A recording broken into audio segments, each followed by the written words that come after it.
5 ওয়াক্তের নামাজ আজ পর্যন্ত মসজিদে যায় না।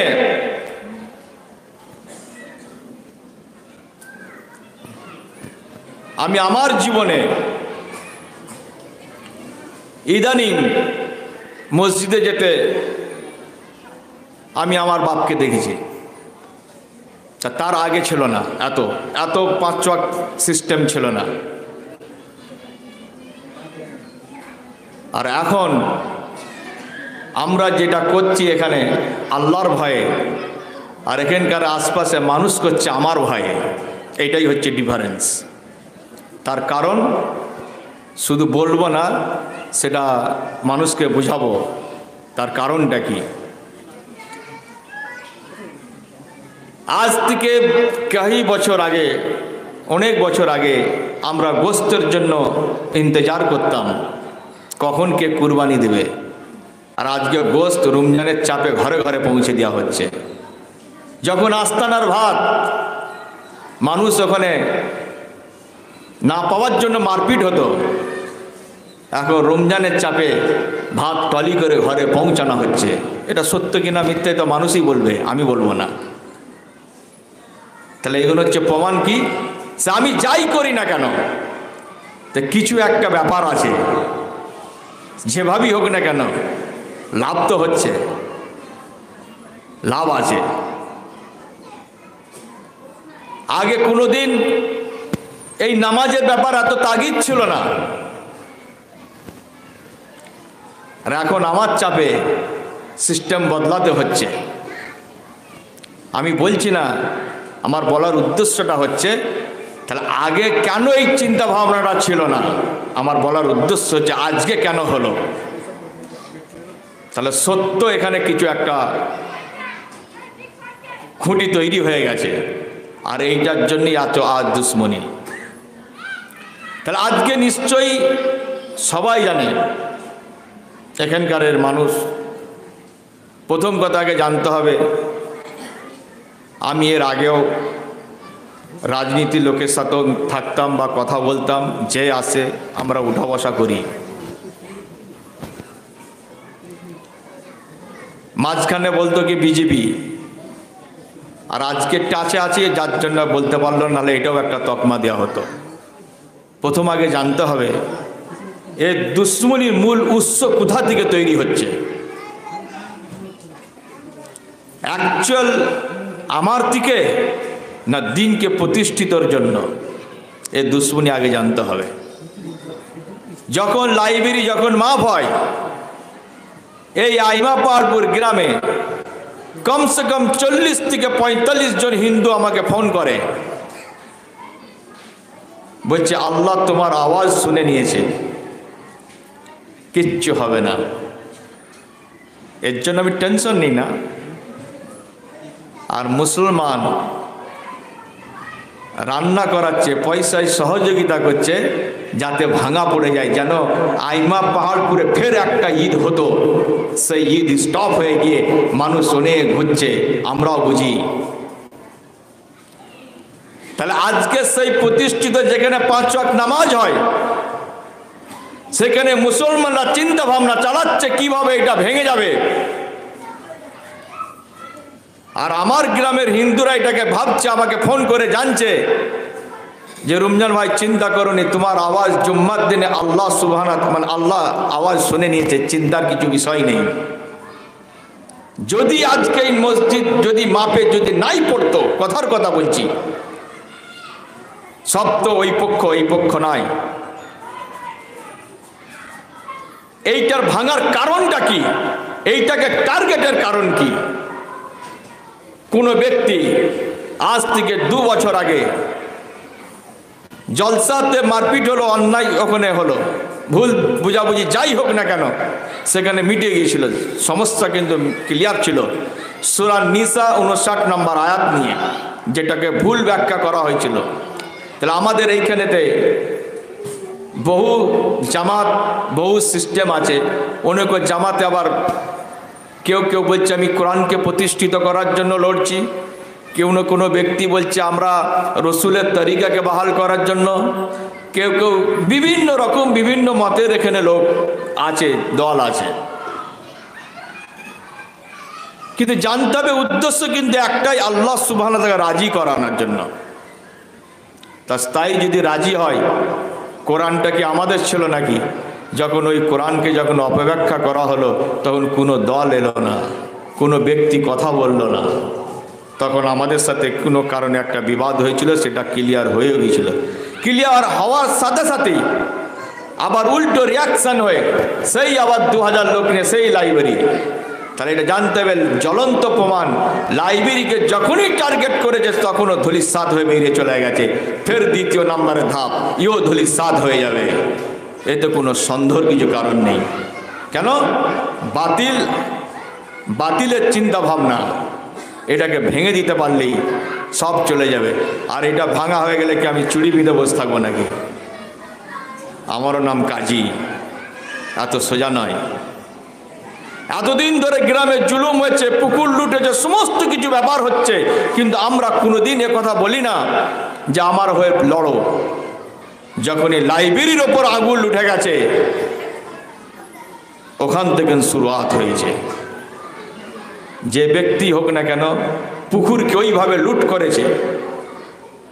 60 লক্ষ টাকাতে পুকুর যদি কারুর বিক্রি করে দেয়, জমিন নিয়ে যখন কারুর হরপ করে কেউ, ও রাগ মানুষের থাকবে, যেই হোক, সে নেতাই হোক আর ইমাম হোক আর যেই হোক, তার দলিল আমাদের কাছে আছে। আমার পিছনে নামাজ হবে না, আমি পার্টি করি। আর যারা আল্লাহকে বিক্রি করে, যে ইমাম পার্টি করে, যে ইমাম চায়ের দোকানে বসে, যে ইমাম মিথ্যা দলিল করে, যে ইমাম কবরকে স্বীকৃতি দেয়, যে আল্লাহ রসুল সাল্লাল্লাহু আলাইহি সাল্লাম কবরকে ভাঙতে গিয়ে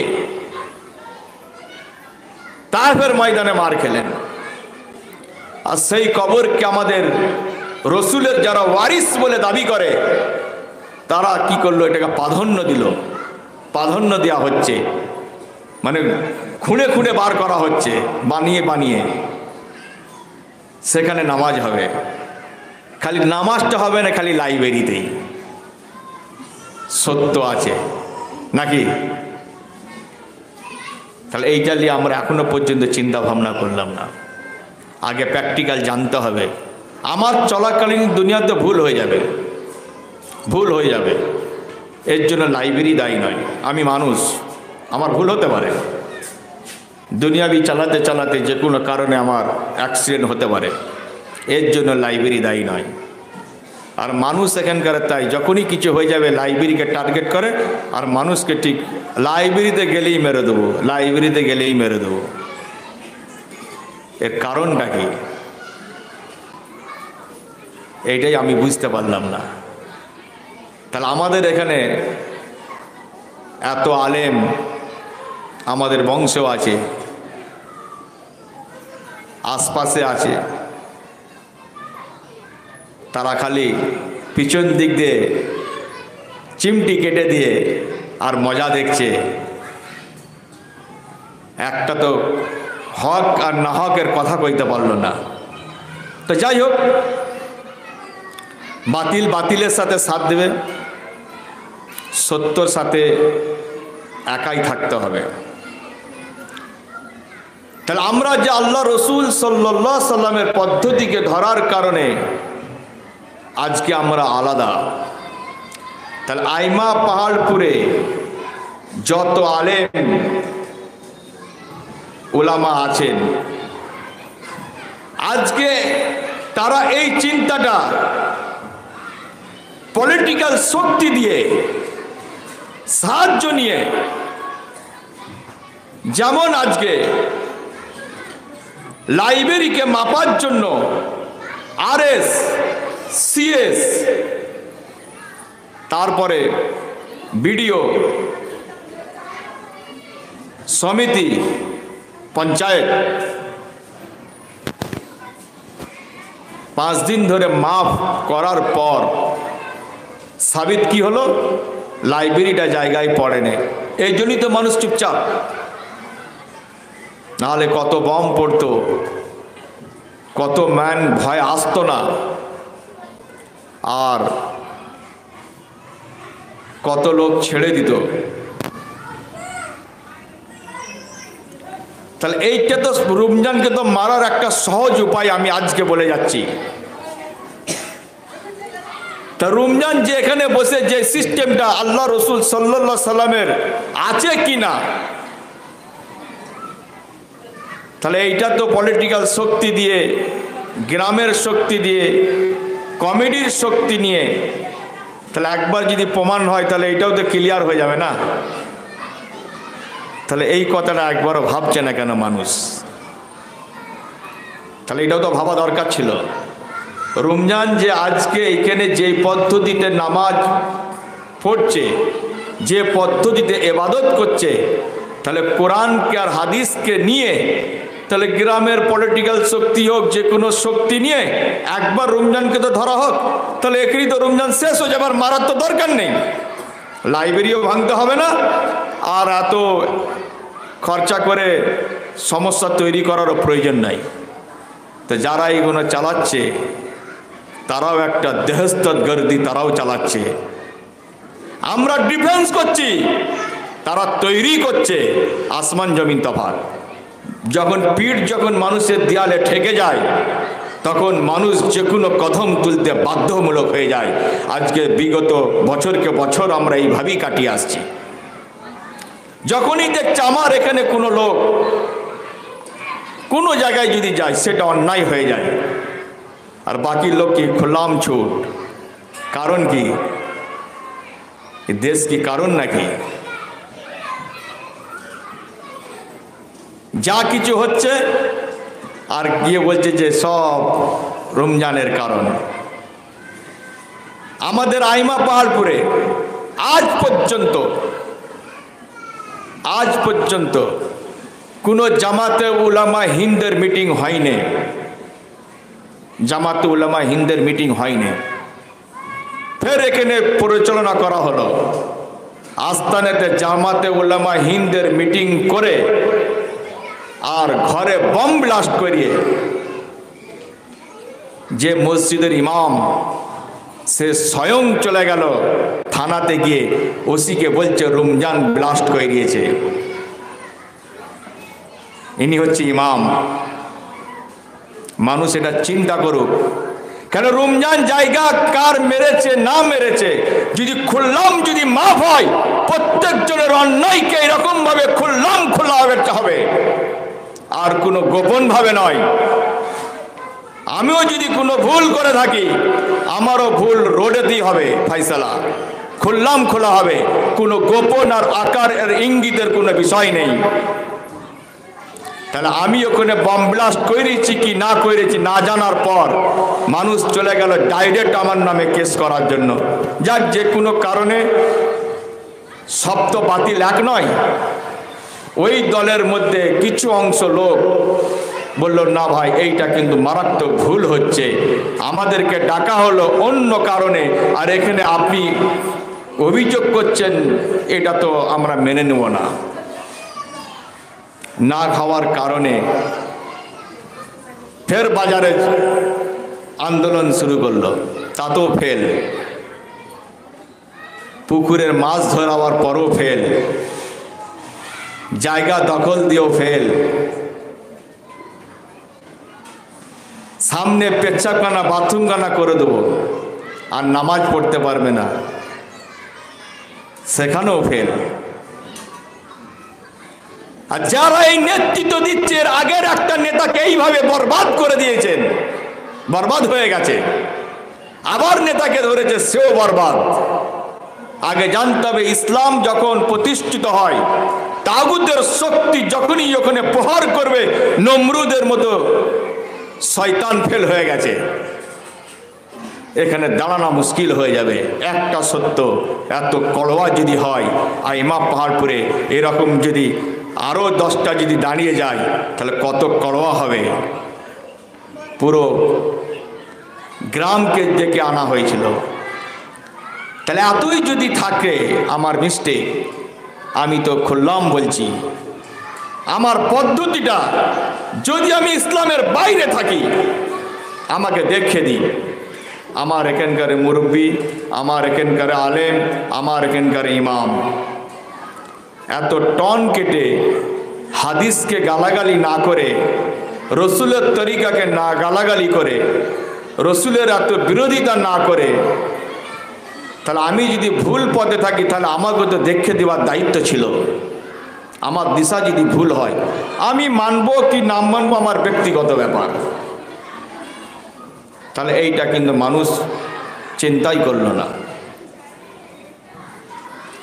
তাহলে এইটা যদি না ভাবে আর কবে ভাববে? তাহলে এখানে মূল যেটা শত্রুতার কারণ হচ্ছে ইবাদত নিয়ে। দুনিয়াতে দুটো দিক নিয়ে লড়াই হয় মানুষের সাথে, একটা হয় দুনিয়ার দৌলত আর একটা হয় আখিরাতের দৌলত। দুটো জিনিসে মানুষের হিংসা আসবে, দুনিয়ার দৌলত, আখিরাতের দৌলত। তাহলে আমরা এইটাকে এখনো পর্যন্ত বিচার করতে পারি না। তাহলে যার কাছে পয়সা নেই তাকে কেন টন কাটছে? তারপরে আখিরাতের দৌলত কিছু আসছে। প্রথম কথাকে জানতে হবে ইসলামের মধ্যে আল্লাহ কাকে গ্রহণ করবে না করবে সেটা আল্লাহর ইচ্ছা, কাকে দিয়ে বলাবে না বলাবে সেটা আল্লাহর ইচ্ছা। আল্লাহর দিন আল্লাহ জারি রাখবে। তাহলে এইটা যদি আমার যদি কোনো ব্যক্তিগত হতো সেখানে ব্যাপার আলাদা। আমি বারবার এই কথাই বলি, যদি ভুল থাকতে পারে আমরা শিখছি, তাহলে আমাকে দেখিয়ে দেওয়া হোক এই পদ্ধতি না এই পদ্ধতি, এইটা আল্লাহ এই কোরআনে বলেছে, রসুল হাদিসে বলেছে, সঙ্গে সঙ্গে অ্যাকসেপ্ট করে নেব। তাহলে আমার জন্য সেটা তকদির খুলে যাবে যে আমার ভুল পথ থেকে আমি ঠিক পথে আসা হয়েছে। তাহলে এই কম্পিটিশন যদি করা হতো আজকে, তাহলে মাঠ যদি ক্লিয়ার হয়, মেপে যদি ক্লিয়ার হয় পুরনো RSCS, তাহলে ইসলাম কিন্তু এইভাবে কিন্তু ক্লিয়ার হয়ে যাবে। মানুষ এটাকে একদিনও চিন্তা ভাবনা করলো না। আর মানুষ চিন্তা ভাবনা না করে ডাইরেক্ট একটাই কথা, কাফের আর ইমান চলে যাবে, ইমান চলে যাবে, ইমান চলে যাবে। এখন এইটাই আমরা জানি না আছে কোথায়, থাকলে তবে তো যাবে, আছে কোথায়?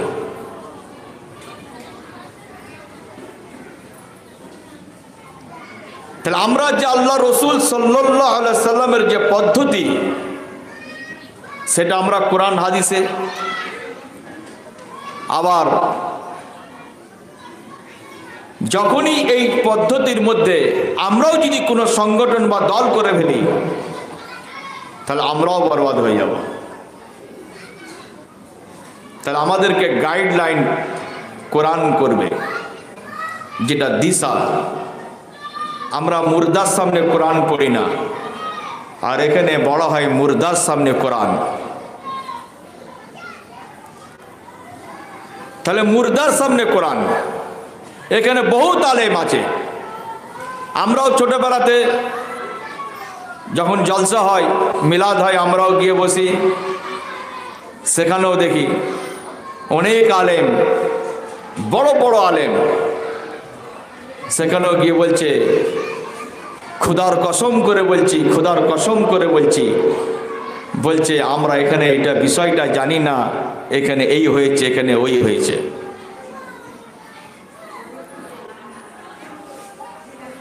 তা কত উঁচু পদের আলেম, সেই আলেমরা নিশ্চয়ই জানা আছে সবাই যে খুদার কসম বলা হয়। আর এই সব আলেমরা বলে যে আমাদেরকে দেখে দিনকে ফলো করো। আল্লাহ সুবহানাহু ওয়া তাআলা এনে বলছেন ওয়ালিল্লাহিল আসমাউল হুসনা ফাদউহু বিহা ওয়াজারুল্লাযিনা ইউলহিদুনা ফি আসমাইহি সায়াজাউনা মা কানু ইয়ামালুন। সূরা আরাফ 180 নম্বর আয়াতের মধ্যে আল্লাহ সুবহানাহু ওয়া তাআলা বলছেন আমার অসংখ্য সুন্দর সুন্দর ভালো নাম রয়েছে। আমার নামে যখন শপথ করবে, আমার নামে যখন কসম খাবে, আমার নাকে যখন ডাকবে, আমার ওই সুন্দর সুন্দর ভালো নাম দিয়ে আমাকে ডাকবে। আর আমার নামকে যারা বিকশিত করবে তাদেরকে বর্জন করবে, তাদের সাথে নাতা কেটে দাও। আর এদের ব্যাপারে আল্লাহ ভালো জানে সাজা কি হবে, এদের কৃতিকর্মের সাজা আল্লাহই দেবে। তাহলে আমার এখানকার আলেম এখান থেকে নি বলছে কি খোদার কসম, খোদা কাকে বলে? খোদা তো দেবী। তাহলে এখানে প্রমাণ হচ্ছে যে আমরা এখন আবু জেলের বংশধরেতেই আছি, রক্তের ওপর আমরা ভেসে আছি। তাহলে খোদা যদি আল্লাহর নাম হয়, তাহলে মানুষ দেখুক যে আল্লাহর যে নামের মধ্যে খোদা নাম আছে কিনা। খোদা তো দেবীকে বলা হয়, যখন মূর্তিকে বলা হয়। তৎকালীন যুগে আল্লাহ রসুল সাল্লাল্লাহু আলাইহি ওয়াসাল্লাম যখন 40 বছর আগে পর্যন্ত ওই মক্কার মূর্তিকে তখন দেবীকে ওই খোদা বলে তারা ডাকতো, প্রার্থনা করা হতো, মান্যত করত। আজও সেটা চালু আছে। আবার বলে কিনা আমাদেরকে দেখে ইসলাম মানো। আমরা তো পড়াশোনা করিনি, তা যারা পড়াশোনা করলো এই আলেম খোদাকে যদি না চিনতে পারে, আল্লাহর নাম যদি না ঠিক করতে পারে, মনে হয় ইসলাম আর দেবে? এরা ইসলামে জালি দেবে, ডুপ্লিকেটে দিবে। আর দেখাচ্ছে কোথা? বলছে আরএসএস আল্লাহকে বিকশিত করছে, ধরো। আল্লাহ রসুলকে গালাগালি করছে, ধরো। আল্লাহ রসুলকে ভেঙচি কেটেছে, ধরো। তাদেরকে ধরা হচ্ছে, তাহলে এই আলেমগণকে ধরবে কে?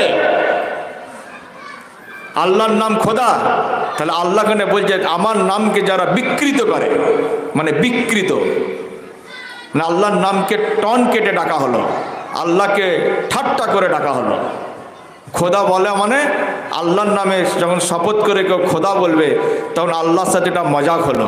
আল্লাহকে মানে বিকৃত করলো নামকে, আল্লাহর নামকে ঘুরে দেওয়া, আল্লাহকে টন কাটা, টিটকিরি মারা হলো। আর আল্লাহ রসুলকে যখন কেউ কিছু বলল, কোনো হিন্দুরা, তারা তো জানে না, হয়তো তাদের কাজ হচ্ছে বললো, কোনো ব্যক্তি হয়তো বলার পর তার ঘর ভাঙতে যাচ্ছে, তাকে অ্যাটাক করার জন্য যাওয়া হচ্ছে, তাহলে এইসব আলেমগণকে কি করা হবে? বলুক তাহলে আমাকে, তাহলে ইসলাম আছে কোথায়? আমাদেরকে বলছে নালে এ তো জাহান্নামেরই দল। তাহলে যারা জান্নাত যাবে তাহলে খোদা বলে যাবে নাকি? তাহলে কথা হচ্ছে এখানে মূল যেটা কথা, যে আল্লাহ রসুল সাল্লাল্লাহু আলাইহি সাল্লাম যখনই সত্য বাহাল করা হয়েছিল, তখনই এই দুশ্মনী চালু হয়ে গেছে অলিতে গলিতে। আজকেও কিন্তু তাই। আজকে দুশ্মনী হওয়ার কারণ, আমি 3 দিনের খানা খাই না, আমি 41-এর করি না, আমি নবী দিবস করি না, আমি পীরের নামে জলসা করি না, আমি শবে বারাত করি না, এইগুলোকে না করার জন্য আজকে আমাকে আলাদা করে দেওয়া হয়েছে। এইটাই তো ইসলাম, আর তো নাই, আর তো কিছু নাই। তাহলে এইটা যদি ইসলামের যদি দলিল না করার জন্য, তার মানে ইসলামে এটা আছে প্রমাণ হচ্ছে। তাহলে কোন আলেম তাহলে দেখাক যেটা ইসলামে আল্লাহ রসুল সাল্লাল্লাহু আলাইহি সাল্লাম করেছেন। তাহলে আজকে আইমা পাহাড়পুরে যদি এখন আলেমকে এখন ধরা হয়, সেও তখনই বলবে না আমরা এগুলো এখন আর মানি না। তাহলে আগে তাহলে বলেনি কেন, বলা হয় না কেন? তাহলে এখানে কোশ্চেন আসছে, বলছে বললে পরে তো এক্ষুনি বিরোধ হয়ে যাবে, ওই জন্য বলি না। ও দেখতে পাচ্ছ না রমজান বলার জন্য কি হাল হচ্ছে, কত কেস খাচ্ছে, কত ঝামেলায় জড়ে যাচ্ছে। কেন আমি ওই সব ঝামেলায় যাব? আমি তো তসবি পড়ে জান্নাত যাব, আমি তো রসুল প্রেমী, আমি তো আওলাদে রসুল, তার মানে আমি তো রসুলের ওয়ারিস। যারা তাবিজ দেয় তারা রসুলের ওয়ারিস হয়, যারা তাবিজ দেয় রসুলের ওয়ারিস হয়, যারা কবরকে প্রাধান্য দেয় তারা রসুলের ওয়ারিস হয়। যারা আল্লাহ রসুল সাল্লাল্লাহু আলাইহি সাল্লামের কথাকে উল্টে দেয়, সত্যটাকে নিয়ে এখনো পর্যন্ত দিল না, তাই এরা আল্লাহ রসুলের ওয়ারিস কী করে হতে পারে? এরা হচ্ছে আল্লাহর রসুলের দুশ্মন। যে থাকে তো এরাই হবে, ওই জন্য বলছে ইয়া আইয়ুহাল্লাযীনা আমানু দুখুলু ফিস সিলমি কাফা ওয়ালা তাত্তাবিউ খুতুওয়াতিস শাইতান ইন্নাহু লাকুম আদুউম মুবিন। সূরা বাকারার 208 নম্বরে, হে ঈমানদারগণ, তোমরা যারা ঈমান এনেছো পুরোপুরিভাবে ইসলামে দাখিল হয়ে যাও, তোমরা শয়তানের পদাঙ্গকে অনুসরণ করো না। একটু গরম পানি দেব। শয়তানের পদাঙ্গকে অনুসরণ করো না। শয়তানের পদাঙ্গটা কি? যারা আল্লাহ রসুল সাল্লাল্লাহু আলাইহি সাল্লামের যে পদ্ধতি সেটাকে ঘুরে দেওয়া, যেটা আল্লাহ রসুল করেননি সেই ইবাদতটা করা, এইটাই হচ্ছে শয়তানের পদাঙ্গ, একে বলা হয়। আর ওই পথ, আর আল্লাহ সুবহানাহু ওয়া তাআলা বলছেন ও তোমার প্রকাশ্য শত্রু। আমরা ওইটা বুঝতে পারছি না, দেখতে পাই না শত্রুকে, কেন আমরা তো মিত্র করে বসে আছি, বন্ধু করে বসে আছি, একই খাতায় আছি। তো তার শয়তানের পদাঙ্গকে অনুসরণ করে আর আমরা আবার মুসলিম বলে দাবি করছি যে আমরা রসুলের ওয়ারিস। এটা কি করে হতে পারে? একদিন আমরা চিন্তা করেছি? আমরা চিন্তা করিনি। যেখানেই কোরআন মাজিদের মধ্যে দেখা হবে দুটো কথা, আল্লাহ আল্লাহ রসুল। ইয়াউমা তুকাল্লাবু উজুহুহুম ফিন্নারে ইয়াকুলুনা ইয়া লাইতানা আতানাল্লাহ ওয়া আতানার রাসূল ওয়া ক্বালু রাব্বানা ইন্না আতানা সাদাতানা ওয়াকুবারানা ফাআদাল্লুনাস সাবিল। সূরা আহজাব 66-67 নম্বর আয়াতের মধ্যে যেদিন এইসব মানুষের মুখমণ্ডলকে উত্তপ্ত আগুনের মধ্যে যখনই ফেলে দেওয়া হবে, সেই দিন এইসব বলতে থাকবে, হাই যা আজকে কি সর্বনাশ হয়ে গেছে, কি ভুল করে ফেলেছি।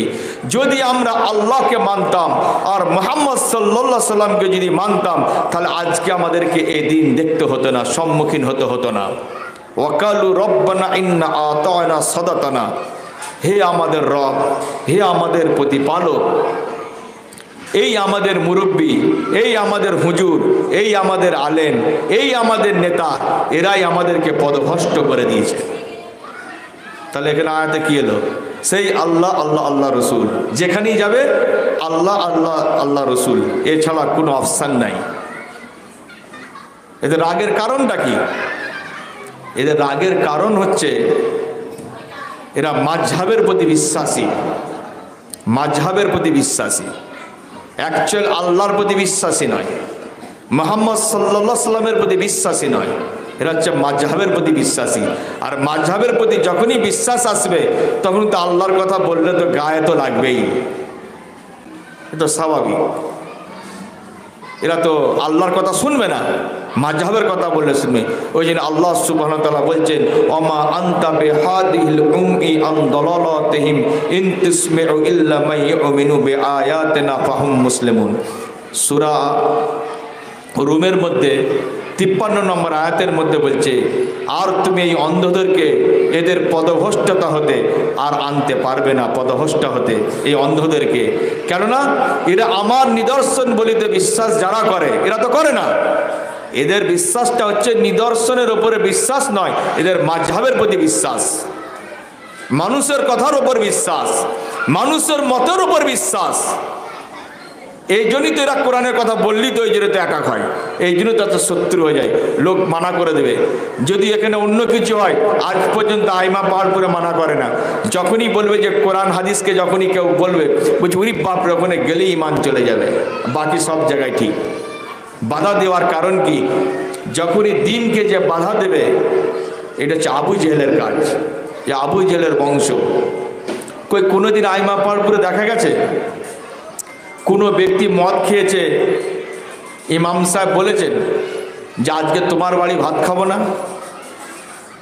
যেই মেয়েরা পর্দা করে না, যেই মেয়েরা পর্দা করে না, কোনোদিন ইমাম সাহেব বলেছে যে তোমার হাতে ভাত খাবো না? বলেছে উল্টে বেশি করে খাবো। সেখানে পর্দার তাগিদটা করলো না কেন? যারা জুয়া খেলে সেখানে কোন ইমাম সাহেব বলেছে ওর মাইনের পয়সা নেবো না? যারা সুদের ব্যবসা করে সেখানে কোনোদিন বলেছে যে বাড়িতে ভাত খাবো না?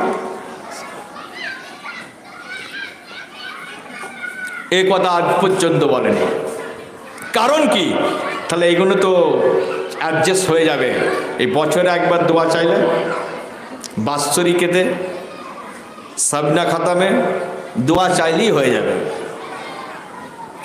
হাত তুললেই তো হয়ে যাবে। আমরা 100 জন হাত তুলছি, এ তো দোয়া চাইলেই হয়ে যাবে। একটু আস্তে, দোয়া চাইলেই তো হয়ে যাবে। তাহলে আমাদের চিন্তা ভাবনা হচ্ছে কি, বিনা কাজ করে ওই বছরে যদি একবার হয়, 6 মাসে যদি একবার হয়, হাত তুললে পারে, তাহলে বাস যথেষ্ট হয়ে গেল। আর এখানে প্রয়োজন নেই, আমল করার কিছু প্রয়োজন নেই। কেন আমল করবে কেন মানুষ? ফকটিয়া যদি দোয়াতে যদি জান্নাত পেয়ে যায়, তো মানুষ আর মেহনতে আবার যাবেই কেন, তো ঝামেলাই বা যাবে কেন?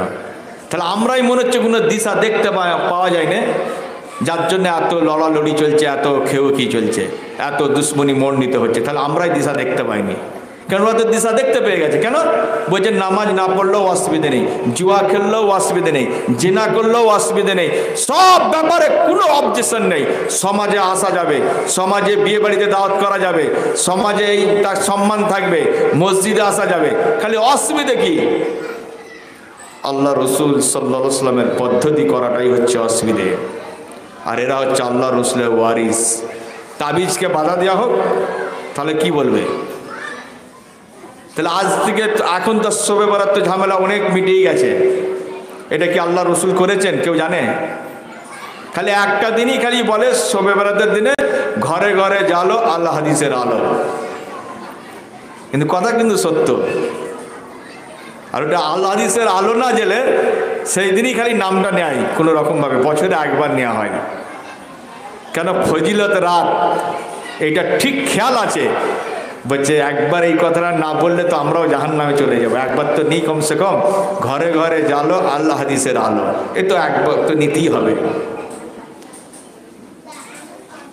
তা কোশ্চেন হচ্ছে কি, আল্লাহ রসুল মানা কোথায় করেছেন? মানা কোথা করেছেন? তখন এই কোশ্চেনে মানুষকে বিভ্রান্ত করে দেওয়া হয়। সবসময় জানতে হবে, যুক্তি দিয়ে সত্যকে বাজেয়াপ্ত করে দেওয়া হচ্ছে ইবলিসের কালচার। সত্যকে যখন কেউ দমন করে দেয়, অস্বীকার করা, তকমা দিয়ে দাবিয়ে দেওয়াটা হচ্ছে ইবলিসের কালচার। তাহলে আজকে সেই সত্য আইমা পাহাড়পুরে জাগার কারণে এত বিভ্রান্তি চলছে, কত রকম প্রচলনা চলছে, কত রকম তার ষড়যন্ত্র, কত রকম ষড়যন্ত্র চলছে। আবার আমাদের সাথে বহু লোক মিশে যাচ্ছে, বলছে আমরা তোমাদের সাথেই আছি, চিন্তার কিছু ব্যাপার নেই। আবার বাইরে যাচ্ছে, বলছে দেখ আমি তো এমনি গেছিলাম ওদের দেখতে, আটঘাটটা দেখতে গেছি, কোথায় বম রাখা যায়, কোথায় কি করা যায়, ঠিক টাইমে তো কাজ করব। আমরা তো মজাক করতে গিয়েছিলাম, তাদের ভুলটা কোথায় আছে ধরার জন্য। ওই জন্য আল্লাহ সুবহানাহু ওয়া তাআলা বলছেন, ওয়া ইজা লাকুল্লাযীনা আমানু ক্বালু আমান্না ওয়া ইজা খালু ইলা শায়াতিনহিম ক্বালু ইন্না মাআকুম ইন্নামা নাহনু মুস্তাহজিউন। সূরা বাকারা 14 নম্বর আয়াতে যখনই মুমিনদের ওই সত্যদের সাথে যখনই আসবে, আসার পর দেখবে যে না আমরা তোমার সাথেই আছি, দলে আছি, চিন্তা করার কিছু বিষয় নেই। আর যখনই ওই ব্যক্তিদের সাথ থেকে যখনই একটু দূরে যাবে মানুষ, তখন বলবেন না আমি তো তোমাদের মতো ইবলিস, তোমাদের সাথেই আছি, আমরা তো ওখানে মজাক করার জন্য গিয়েছিলাম, ঠাট্টা করার জন্য গিয়েছিলাম, আমরা তো অ্যাকচুয়াল তো ওদের দলে নয়, আমরা তোমাদেরই দলে। তা কত প্রতারণা চলবে, যেভাবেই হোক না কেন। এর দিন আমার নয়, এর দিন আল্লাহ। আল্লাহ দিন কিভাবে চালাবে আল্লাহ ভালো জানে। এবার আল্লাহ আমাকে দিয়ে বলা করে দিয়েছেন, আল্লাহ ভালো জানে। এখন তো আমরা খুব সীমিত একটা অঙ্কে একটু জানকারি করার জন্য এত কথা বেরোচ্ছে। তা যারা জানকারি করেছে নিশ্চয়ই আরও কথা আছে। এবার এর মধ্যে যদি ভুল থাকে, ভুল হবে, আর ওই ভুলটা সঙ্গে সঙ্গে তাহলে আমাদেরকেও দেখানো দরকার বা বলা দরকার। এত বিভ্রান্তি না করে বললেই তো, এত লোককে বোঝাবার দরকার নেই। আরে কমসে কম আমাকে তো ডেকে বোঝাক। তাহলে আমার সাথে যদি অন্য সমাধানের জন্য যদি ডাকা হয়, তাহলে এই সমাধানের জন্য ডাকলে তো ঝামেলা মিটে যায়। তাহলে এত অসুবিধা কোথায়? এইটা বাদ দিয়ে সব সমাধানের জন্য বলা হয়। তো যাই হোক, তাহলে আমরা রসুলের ইবাদত করব যেভাবে আল্লাহ রসুল সাল্লাল্লাহু আলাইহি সাল্লাম আমাদেরকে শিখিয়েছেন, সেইভাবেই করব। এবার এইটা তো সবার দ্বারাই মানুষ পারবে না। আল্লাহ কাকে গ্রহণ করবে না করবে এটা আল্লাহর ইচ্ছা। তবে রসুলের যখনই গ্রহণ করতে হবে বহুত কড়া, এই ধৈর্য রাখাটা মুশকিল। আর আমরা তো এটা জেনে শুনে এসেছি। ওই জন্য আল্লাহ রসুল বলছেন, কদ তারাকতুকুম আলাল বাইজাই লাইলুহা কানাহারিয়া লা ইয়াযিগু আনহা বা'দি ইল্লা হালিকুন মাইয়াইস মিনকুম ফাসায়ারা ইখতিলাফান কাসীরা ফাআলাইকুম বিমা আরাফতুম মিন সুন্নতি ওয়া সুন্নাতিল খুলাফায়ে রাশিদিনাল মাহদিনা আযযু আলাইহা বিন নওয়াজিজ। ইবনে মাজা 43 নম্বর হাদিসের মধ্যে আল্লাহ রসুল সাল্লাল্লাহু আলাইহি ওয়াসাল্লাম বলছেন, আমি তোমাদের কাছে আলোকিত দিনকে রেখে দিয়ে চলে যাচ্ছি। আলোকিত দিন, তার রাত তার দিনেরই মতো থাকবে উজ্জ্বল। আমার পরে যারা নিজেকে ধ্বংসকারী হবে, তারা আমার পথকে ছেড়ে দিয়ে তারা বিভিন্ন দলে চলে যাবে, মতে চলে যাবে। যারা ভবিষ্যতে থাকবে বা দেখবে যে তোমাদের ওপর একটাই কর্তব্য হবে, একটাই হবে আমার আদর্শ, আর হেদায়েতপ্রাপ্ত যে খোলাফায়ে রাশেদিন তাদেরকে ফলো করা অবশ্যই কর্তব্য। সেটাকে শক্ত করে আঁকড়ে ধরে রাখা দাঁতের সাথে। তার মানে কি, দিন এত কড়া হয়ে যাবে, এত কড়োয়া হবে, মানুষকে যখন জ্বলন্ত কয়লা যখন হাতে দেওয়া হবে, সে কোনো রকমভাবে এদিক ওদিক করে কয়লাটা তবু কিছুক্ষণ হলে রেখে নেবে। আর যখন সত্য যখন কেউ আমল করবে, তার থেকেও ভয়ঙ্কর হবে। আমরা তো এখন দিনকে এই মাত্র বলতে আরম্ভ করেছি, তাতেই যদি এত খলবলি মেচে যায় এই আইমা পাহাড়পুরে। এখন আমরা মার খাইনি, এখন আমরা জেলে যাইনি ঠিক মতো, এখন আমাদেরকে ঘর ছাড়তে হয়নি, এখন আমরা দেশ ছাড়ি না। তার মানে এখানে প্রমাণ হচ্ছে আমরাও কিন্তু এখন দিনের কথা আনতে পারি না, এটা তার প্রমাণ। আমরা এখন এসিতে বসে দিনের কথা বলছি, আমরা ঘরে বসে পালঙ্গের ওপরে বসে আল্লাহ রসুলের বাণী বলছি, আল্লাহর কথা বলছি। ঠিক আমরা একাক হয়নি, তার মানে এখনো আমাদের কথা বলছি, পুরোপুরি কথা এখন আমরা এখন আসতে পারি, একটা কিঞ্চিত নুনের অংশতে এসেছি। আল্লাহ নিয়ে এসেছেন, এরপরে আল্লাহ ভালো জানে কত দূর নিয়ে যেতে পারবেন। তাহলে তাতেই যদি এত অশান্তি হয়, তাহলে আল্লাহ রসুল সাল্লাল্লাহু আলাইহি ওয়াসাল্লামের সাহাবারা হত্যা করেননি, কাউকে মারেননি, কাতিল করেননি। তার সত্য বাহাল করতে গিয়ে আল্লাহ রসুলের সাহাবারাও যুদ্ধ করেছিলেন। লাস্টে আল্লাহ রসুল সাল্লাল্লাহু আলাইহি সাল্লামকে দেশ ছাড়তে হলো। কেন কেন ছাড়তে হলো? আল্লাহ রসুল সাল্লাল্লাহু আলাইহি সাল্লামের কি পদ্ধতি মিস্টেক ছিল নাকি? নাউযুবিল্লাহ। আমরা এটাই বুঝতে পারলাম না।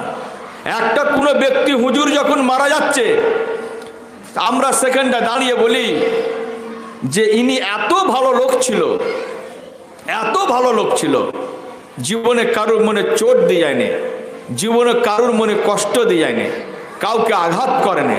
আমরা বলি বলছে কারোর সাথে শত্রুতা ছিল না, অথচ 50 বছর ইসলামের দাওয়াতের কাজ করে গেছে। আর আমার রসুল সাল্লাল্লাহু আলাইহি সাল্লাম 23 বছর নববীতে দাওয়াত দিয়েছে মানুষকে সত্যটা বহাল করার জন্য। কত যুদ্ধ হয়েছে জানা আছে? তাহলে মনে হচ্ছে যেন আমার রসুলের ঠিক পদ্ধতিটা অত ঠিক জানা ছিল নি নাকি? আমাদের হুজুর তার থেকে বেশি বোঝে। নওয়াজুবিল্লাহ।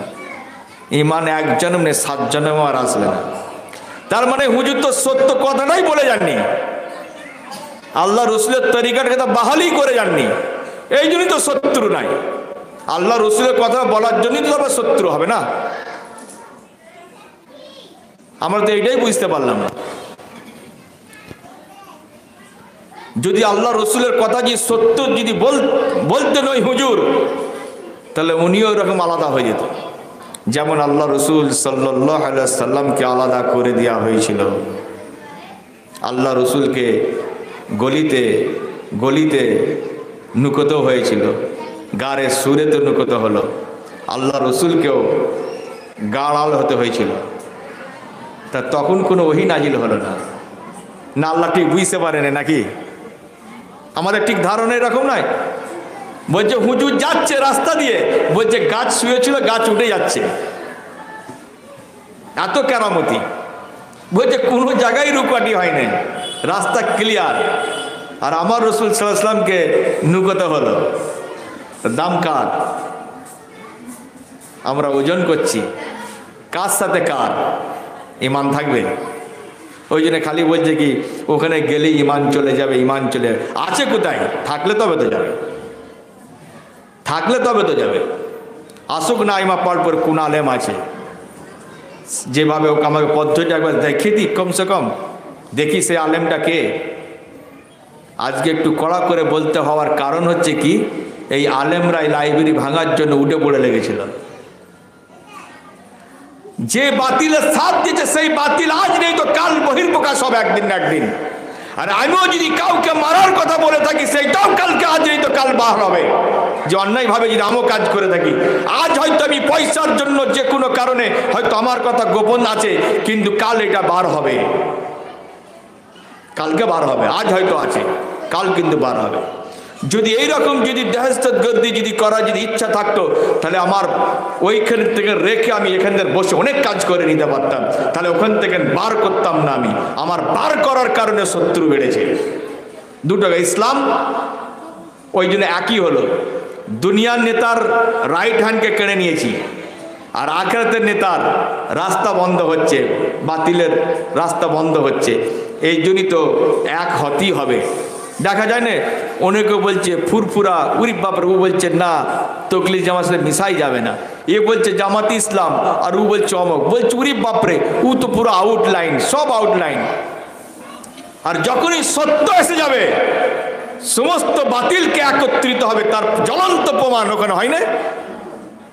বারাত আমাকে নিয়ে হলো, তাহলে স্টেজে তো আমাকে রাখা দরকার ছিল। একটা ব্যক্তি কেউ ছিল না, একটা ম্যান, যে রমজানকে নিয়ে সে স্টেজে বসানো হোক। সূরা নিসাতে যে ভুল বুঝাবুঝি হয়েছে, তা রমজান যে সে ভুল করে গেছে, সে ভুলটা আমার সংশোধন করা দরকার ছিল, প্রয়োজন ছিল।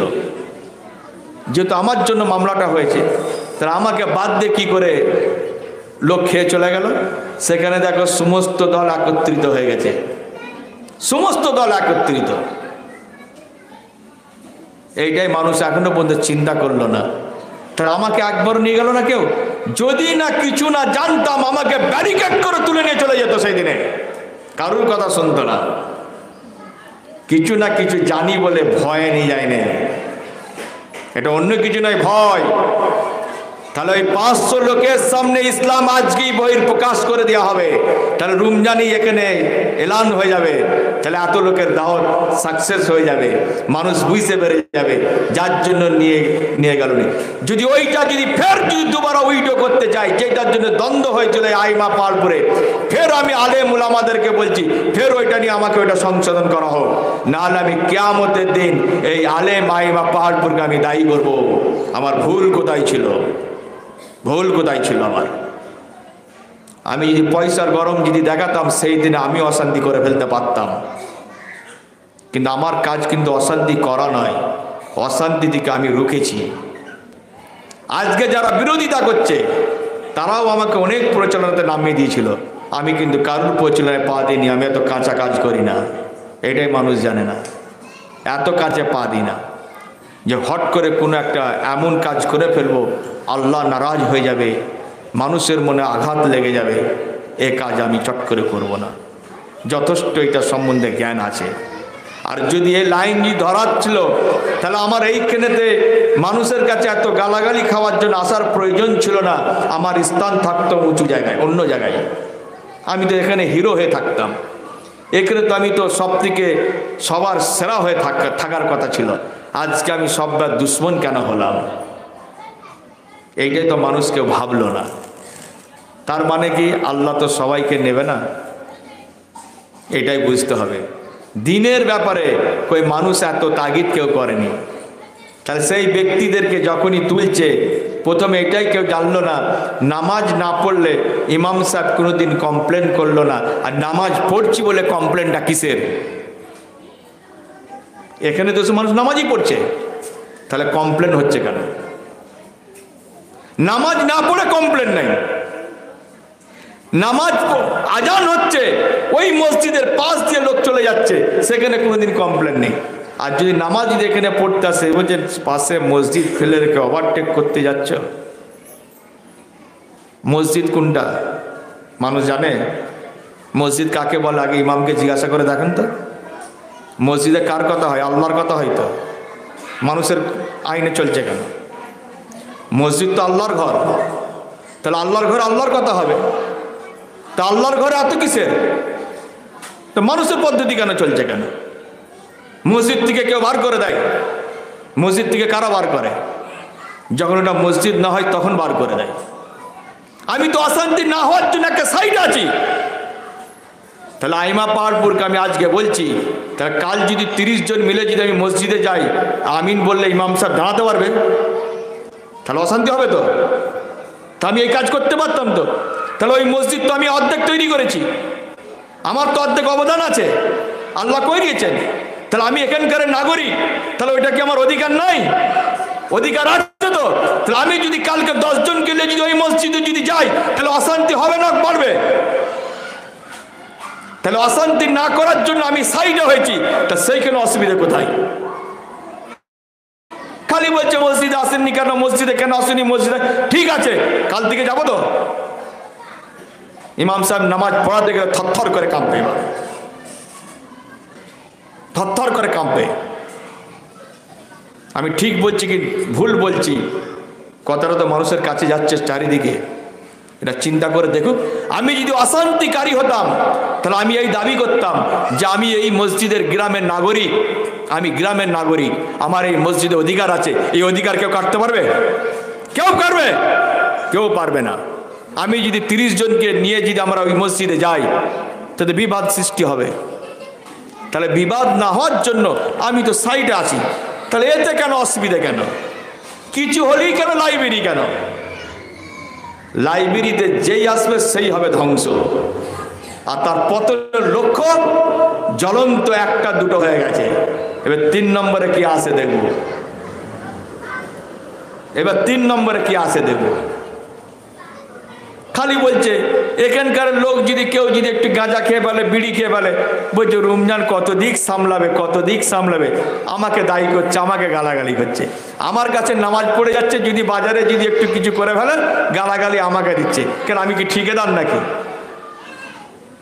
ওই জন্য আল্লাহ সুবহানাহু ওয়া তাআলা বলছেন ফাযাক্কিরিন্নামা আনতা মুযাক্কির লাস্তা আলাইহিম বিমুসাইতির ইল্লা মান তাওয়াল্লা ওয়া কাফার। সূরা গাসিয়ার মধ্যে 21, 22, 23 মধ্যে বলছেন তুমি খালি দুনিয়াকে বলবে, বলার জিম্মেদারি তোমাকে দেয়া হলো। তা বলে এই নাই তুমি কারোর জিম্মেদারি নাও। আমি কারোর জিম্মেদারি নেই। আমাকে আল্লাহ সুবহানাহু ওয়া তাআলা জিম্মেদারি মাথায় চাপাবে না, তুমি অমুক ব্যক্তির জন্য তোমাকে দায়ী করবে না। আমি বলেছি বলার জন্য দাতা হিসাবে আমি বলে দিয়েছি, আল্লাহর কথাটা বলেছি। তা বলে ও যদি ভুল করে এর জন্য আমাকে দায়ী করবে না, ওর ঠিকা আমি নেই না। ওর ঠিক আমি কেন নেব? বলছে কতদিন চালাবে? ও রমজানকে দেখে ইসলাম নাকি? তাহলে ও তো ইমান চলে যাবে। ইসলাম কি আমাকে দেখে নাকি? ইসলাম হবে মুহাম্মদ সাল্লাল্লাহু আলাইহি সাল্লামকে দেখে ইসলাম, যদি ইমান থাকে মানুষের। আমি যত উঁচু র্যাঙ্ক চলে যাই না কেন, আমার বাপের পরিচয় তো দিতে হবে নাকি? আর যদি আমার বাপ যদি ন্যাংরা হয়, তাহলে মানুষ কি বলবে? যে ন্যাংরা বাপকে দেখে পাশে ভিআইপি লোক থাকলে বলবে এ আমার বাপ আর পরিচয় দেবে না, কেন? ইজ্জত ডাউন হয়ে যাবে। আর সঠিক যদি বাপের আওলাদ হয়, সে বলবে না এটাই আমার বাপ, তাতে আমার সম্মান থাক আর যাই থাক, তাই তো? আর আমাদের যদি দিন যদি রসুল হয়ে থাকে, পাওয়ার আল্লাহ সুবহানাহু ওয়া তাআলা দিনের পাওয়ার কাকে দেওয়া হয়? রসুলকে দিয়েছেন। তাহলে আমাদের রসুলের নাম বলতে এত অসুবিধা কোথায়, জ্বলন কোথায়? আমার তো হর ডকুমেন্টস, হর ইবাদত রসুল, রসুল, আল্লাহ রসুল, আল্লাহ রসুল। কেন? আল্লাহ রসুল করেছেন হা কিনা, আল্লাহ রসুল করেছেন হা কিনা, আল্লাহ রসুল করেছেন হা কিনা, এইটাই তো আমাদের দলিল হবে। আমাদের দলিল আমার বাপদাদা নয়, আমাদের দলিল আমাদের হুজুর নয়, আমাদের দলিল রমজান নয়, আমাদের দলিল লাইব্রেরি নয়, আমাদের দলিল একটাই হবে মুহাম্মদ সাল্লাল্লাহু আলাইহি সাল্লাম করেছেন হা কিনা। ওই জন্য আল্লাহ সুবহানাহু ওয়া তাআলা বলছেন ওমা নুরসিলুল মুরসালিনা ইল্লা মুবাশশিরিনা ওয়া মুনজিরিনা ফামান আমানা ওয়া আসলাহা ফালা খাউফুন আলাইহিম ওয়া লাহুম ইয়াহজানুন। সূরা আন-নামের মধ্যে 48 নম্বর আয়াতে বলছেন যে আমার রসুলদেরকে পাঠানোর উদ্দেশ্য সৎ লোকেদেরকে কোরআন দিয়ে নসিহত করবে, আর অসৎ লোকেদেরকে কোরআন দিয়ে ভয় দেখাবে, সতর্ক বার্তা দেওয়া হবে। বন্দুক নয়, লাঠি নয়, যন্ত্র পাওয়ার নয়, কোরআন দিয়ে।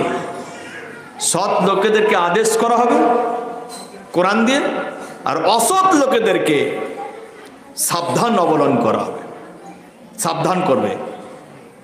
এর মধ্যে যারা ঈমান আনবে আর নিজেকে যারা সংশোধন করে নেবে। সংশোধন কি? হর ইবাদতের সংশোধন চাই।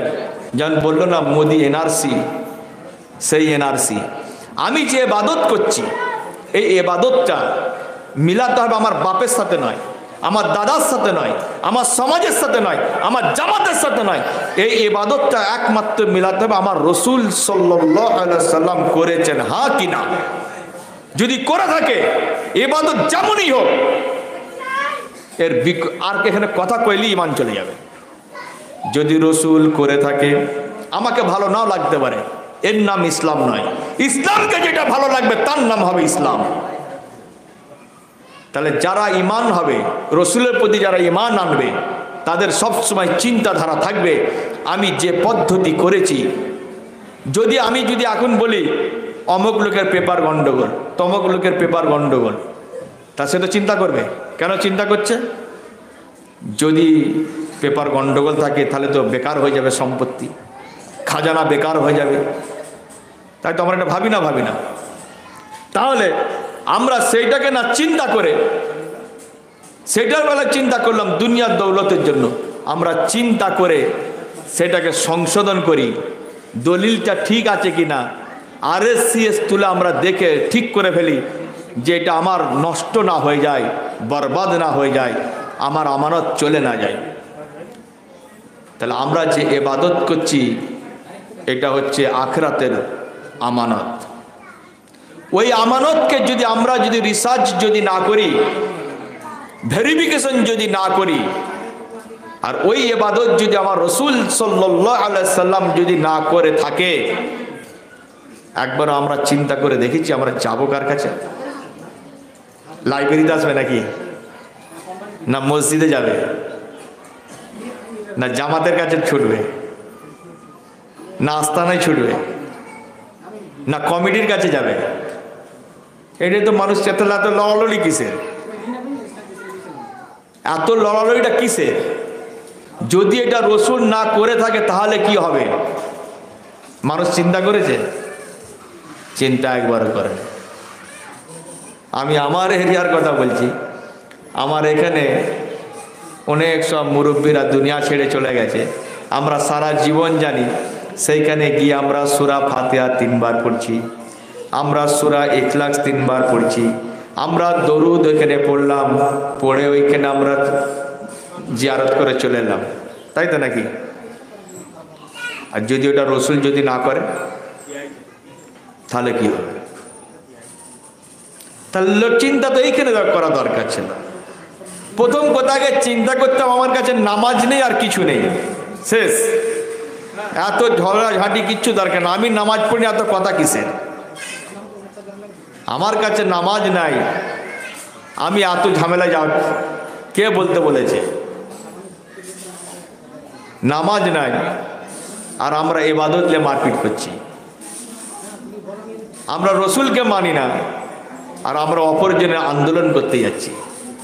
যে বাপ দুনিয়া থেকে চলে গেল, যে সমাজের হয়ে আমরা লড়ছি, হাতিয়ার করে লাঠি চালাচ্ছি, সেই সমাজ আমাকে ধোঁকা দিয়েছে যে বাপের জিয়ারতটা কিভাবে করতে হয় সেটাও আমাদের সামনে জানানো হয়নি, গোপন করে দিয়ে মানুষের পদ্ধতিকে চালিয়ে দেওয়া হয়েছে। লড়াই সেইখানে হয়নি, খালি রমজান কি করছে সেইটাই লড়াই। কারণ কি? তা রমজান কিছু একটা আইমা পার করে নিয়ে এসেছে সত্য, এই জন্য লড়াই চলছে। তাহলে যদি মিথ্যা হয় তাহলে তো ওইটাও তো বলা দরকার, ভাই তুমি এটা মিথ্যা করছো, তুমি শুনবে কি না শুনবে তোমার ব্যক্তিগত ব্যাপার। তাহলে আল্লাহ রসুল সাল্লাল্লাহু আলাইহি ওয়াসাল্লামের পদ্ধতিকে বলছে তো ফরজ নিয়ে গন্ডগোল নেই, ওইগুলো নিয়ে তো থাকতেই পারে, এইটাই মানুষ জানে না, আকিদাই তো খারাপ হয়ে গেল। আমার তো রসুলের বিরুদ্ধে আমরা যে মুসা নবী উমর রাদিয়াল্লাহু আল্লাহ রসুল বলছেন আমি যা করে দিয়ে চলে যাব, এই যে আমি যা দিনকে যে প্রতিষ্ঠিত করে চলে যাচ্ছি, আল্লাহ সুবহানাহু ওয়া তাআলা যদি মুসা নবীকে যদি জিন্দা পাঠিয়ে দেয়, মুসা নবীকে আমার আনুগত্যের মধ্যেই থাকতে হবে, নাহলে মুসাও দাঁড়াতে পারবে না। আর মুসাকে যদি কেউ ইত্তেবা করে সেও পদভ্রষ্ট হয়ে যাবে। আর ওই মুসা নবী আমার থেকে এক চুল প্লাস করতে পারবে না আর মাইনাসও করতে পারবে না। এইটাই হচ্ছে আল্লাহ রসুল সাল্লাল্লাহু আলাইহি সাল্লামের পাওয়ার, এইটাই হচ্ছে নবীর সম্মান, যেটা সমস্ত নবীদের উপর আল্লাহ রসুলকে দেওয়া হয়েছে, নবীদের ইমাম, এইটাই তো রসুলের। তাহলে দিনের মালিক অ্যাথেন্টিস যে পাওয়ার, সেটা হচ্ছে মুহাম্মদ সাল্লাল্লাহু আলাইহি সাল্লামকে দেওয়া হয়েছে, কোনো ব্যক্তিকে দেওয়া হয়নি, কোনো আলেমকে দেওয়া হয়নি, কোনো কাউকে দেওয়া হয়নি। এইটাই তো আমরা বুঝতে পারলাম না। তাহলে দিনের পাওয়ার কার কাছে? আল্লাহ রসুলকে দিয়েছেন এইটা। তাহলে আমাদের সবসময় দলিল হবে আল্লাহ রসুল সাল্লাল্লাহু আলাইহি সাল্লাম করেছেন, হ্যাঁ কি না। তাহলে এইখানে নেই, আর মোদির এনআরসি লেদে খালি জলঞ্জলি। তাই এনআরসি তো এইখানে আল্লাহ সুবহানাহু ওয়া তাআলা এনআরসি হবে 100%, তাহলে এইখানে আমরা কেন করলাম না? এইটাই কেন? মানুষ কত নিচু, আমরা কত নিচু, এটাই আমরা জানি না। আচ্ছা, এখন আইমা পাহাড়পুরে এক কথায় রমজানকে চেনে না? চেনে না, এক কথায় রমজানকে চেনে। আজ থেকে 20 বছর আগে যখন রমজানের বাপ যখন পিয়াসাড়ায় যায়, কেউ বলে যেটা রমজানের বাপ? কেউ বলবে? কেন? রমজানের তখন টালির ঘর ছিল, তাহলে বলবে যে কাজী মফুজ এসেছে। আর রমজান ওই টালির ঘরটাকে মানুষের ধাপটার কথা বলছে, চিন্তা ভাবনা। তাহলে সেই মানুষ রমজানের পরিচয় হয় না, তাহলে রমজানের খালি বাপের পরিচয় তো মফুজের নামেতে মফুজের পরিচয়। তখন কেউ ব্যক্তি বলে না যেটা রমজানের বাপ। আর ওই টালির ঘরটাকে ভেঙে যখনই ঢালাই মেরে দিয়েছে, মানে দুনিয়ার একটু যেই দৌলত তৈরি করেছে, তখন মানুষ বলছে রমজানের বাপ। ঘুরে গেল তো মানুষ, কত বছর? 20 বছরে মানুষ বদলে গেল কেমন? তাহলে আমার বাপকে দুটা দেখতে হচ্ছে, আগে আমার নামে পরিচয় ছিল, ছেলে কি কারনামা করলো, করার কারণে আমার কারনামা মুছে গিয়ে কার এলো? রমজানের এসে গেল। সবাই কিন্তু এক কথাই বলে যে রমজানের বাপ। তো রমজানের বাপ এখন যেখানেই যাবে রমজান, এক কথায়। আবার যখন আমার ছেলে ইলতেমাস যখন ফের 6 তালা করে দিবে, রমজানের নামটা থাকবে? তখন সবাই বলবে যে ইলতেমাসের বাপ রমজান এসেছে। তাহলে আমার কত কষ্ট হবে। যেটা আমার নামে এত কিছু চললো, চলার পর আমার ছেলে এসে আমার নামকে দাবিয়ে দিল, কে দাবালো? এই মানুষ, এই সমাজ, দুটো ধাপে বদলে গেল মানুষ। আমার বলার উদ্দেশ্যটা কি বুঝতে পারবে মানুষ? তাহলে মানুষ গিরগিটের মতো বদলে দিল, দুটো ধাপ। 30 বছর অন্তর কত চেঞ্জ হচ্ছে। একটাই কথা তখন, ইলতেমাস, ইলতেমাস, ইলতেমাস। রমজানের নাম শেষ। আর 1400 বছর আগে আমার রসুল সাল্লাল্লাহু আলাইহি সাল্লাম ইসলামকে প্রতিষ্ঠিত করেছিলেন। আর এখন যদি ওই ইসলামের মধ্যে যদি কোনো কথা আমার আলেম উলামারা যদি এখন বলে ফেলতো, ওই ইসলাম থেকে যদি কোনো কথা যদি আমার আলেমরা আর ওলিরা যদি এটা যদি বাহাল করে দেয়, তাহলে আমার রসুলকে কেউ চিনতে পারবে? হ্যাঁ কিনা পারবে? আল্লাহ এত বোকা নয়। আল্লাহকে আমার টুপি পরে দিচ্ছে। এই 30 বছর 40 বছর অন্তর দুটো পিঢ়িকে শেষ করে দিয়ে মফুজ থেকে ধাপ এলো রমজান। রমজানকে ভুলে গিয়ে যে রমজান রমজান করে এত এবার ইলতেমাসের নামে যেখানেই যাচ্ছে বলতে এক কথা, ইলতেমাসের বাপ রমজান, ইলতেমাসের বাপ রমজান। তখন আমাকে ওটা দুঃখ পেতে হচ্ছে। আর ইসলামের কথা যদি কোনো আলেমরা যদি বলে ফেলে, কোনো যেভাবে গায়েব মারফত যেভাবে যদি জেনে যদি বাহাল করে দেয়, একটু চিন্তা করে ঠান্ডা মাথায় 1400 বছর আগের কথা তার রসুলকে কেউ চিনত, তাহলে এদের কি আল্লাহ রসুল বলে সব ঘোষণা হয়ে যেত না? ভুল বলছি? আমার কথাটা যাক আমি অনেক ঘুরিয়ে বলছি, একটু চিন্তা করলে মানুষ বুঝতে পেরে যাবে, বুঝতে পেরে যাবে। তাহলে 1400 বছর আগে, 1450 বছর আগে আমার রসুল যেগুলো বাহাল করে দিয়ে চলে গেছেন, আর এখন যদি ইমামরা যদি ওইগুলোকে যদি ঠিক করে দেয়, সংশোধন করে দেয়, তাহলে মনে হয় আজকে রসুলের নাম থাকতো? দলিল মুছে যেত। আল্লাহ এত বোকা নয়। আর আম্মা আল্লাহকে যেন বোকা পেয়ে গেছে। তাহলে এইসব আলেমরাই এখন অলি হয়ে বসে থাকতো না, আর নবী হয়ে বসে থাকতো। তখন বলতো যে নবীকে তো চোখেই দেখিনি, আমরাই তো নবী, বল আমাদের কি মান? তার সাহাবাদেরকেও চিনতাম না, আর নবীকেও চিনতাম না। তা আমার বলার উদ্দেশ্য কি, তাহলে যে যতই জ্ঞান হাসিল করুক না কেন, তাকে আমরা দলিল করে ফেলি, তাকে আমরা দলিল করে ফেলি। কেন? বলছে দুনিয়াতে জ্ঞান হাসিল করেছে। আর দুনিয়াতে দৌলত হাসিল করার জন্য দুটো ধাপ বদলে গেল। আর আমার যদি টালির ঘরটায় যদি আজও যদি থাকতো, সারা জীবন আমার বাপের নামেতেই পরিচয় হতো, রমজানের মফুজের ছেলে রমজান পরিচয় থাকতো। যদি আমার টালির ঘরটা যদি আজও থাকতো, যদি না আমার কিছু হতো, যদি মাঠে যদি খাটতাম, তাহলে সারা লোক আমাকে একটাই বলতো যে মফুজের ছেলে রমজান। আমার দৌলত আসার কারণে আমার বাপকে পিছনে করে দিয়ে আমার নাম আগে করে দিয়েছে। এটা আমি করিনি, এই সমাজ। আর আমার ছেলে যখন এসে ফের আমাকে ওভারটেক করবে, ছতলা করে ফেলবে, তখন ফের কি বলবে যে ইলতেমাসের বাপ রমজান এসেছে। তারা কারা বদলাচ্ছে? এই মানুষ, এই সমাজ। আর 1400 বছর আগে আমার রসুল সাল্লাল্লাহু আলাইহি সাল্লাম যে আমাদেরকে দিন দিয়েছেন, যদি দিন দিয়েছিলেন, যদি আলেমরা যদি এসে যদি এইগুলোকে যদি মানে ওনারা যদি জ্ঞান বেশি করে যদি বার করে দিত, তাহলে আল্লাহ রসুলকে কেউ চিনতে পারতো নাকি? তাহলে আমরা 30 বছরে এত বদলাম, 1400 বছর।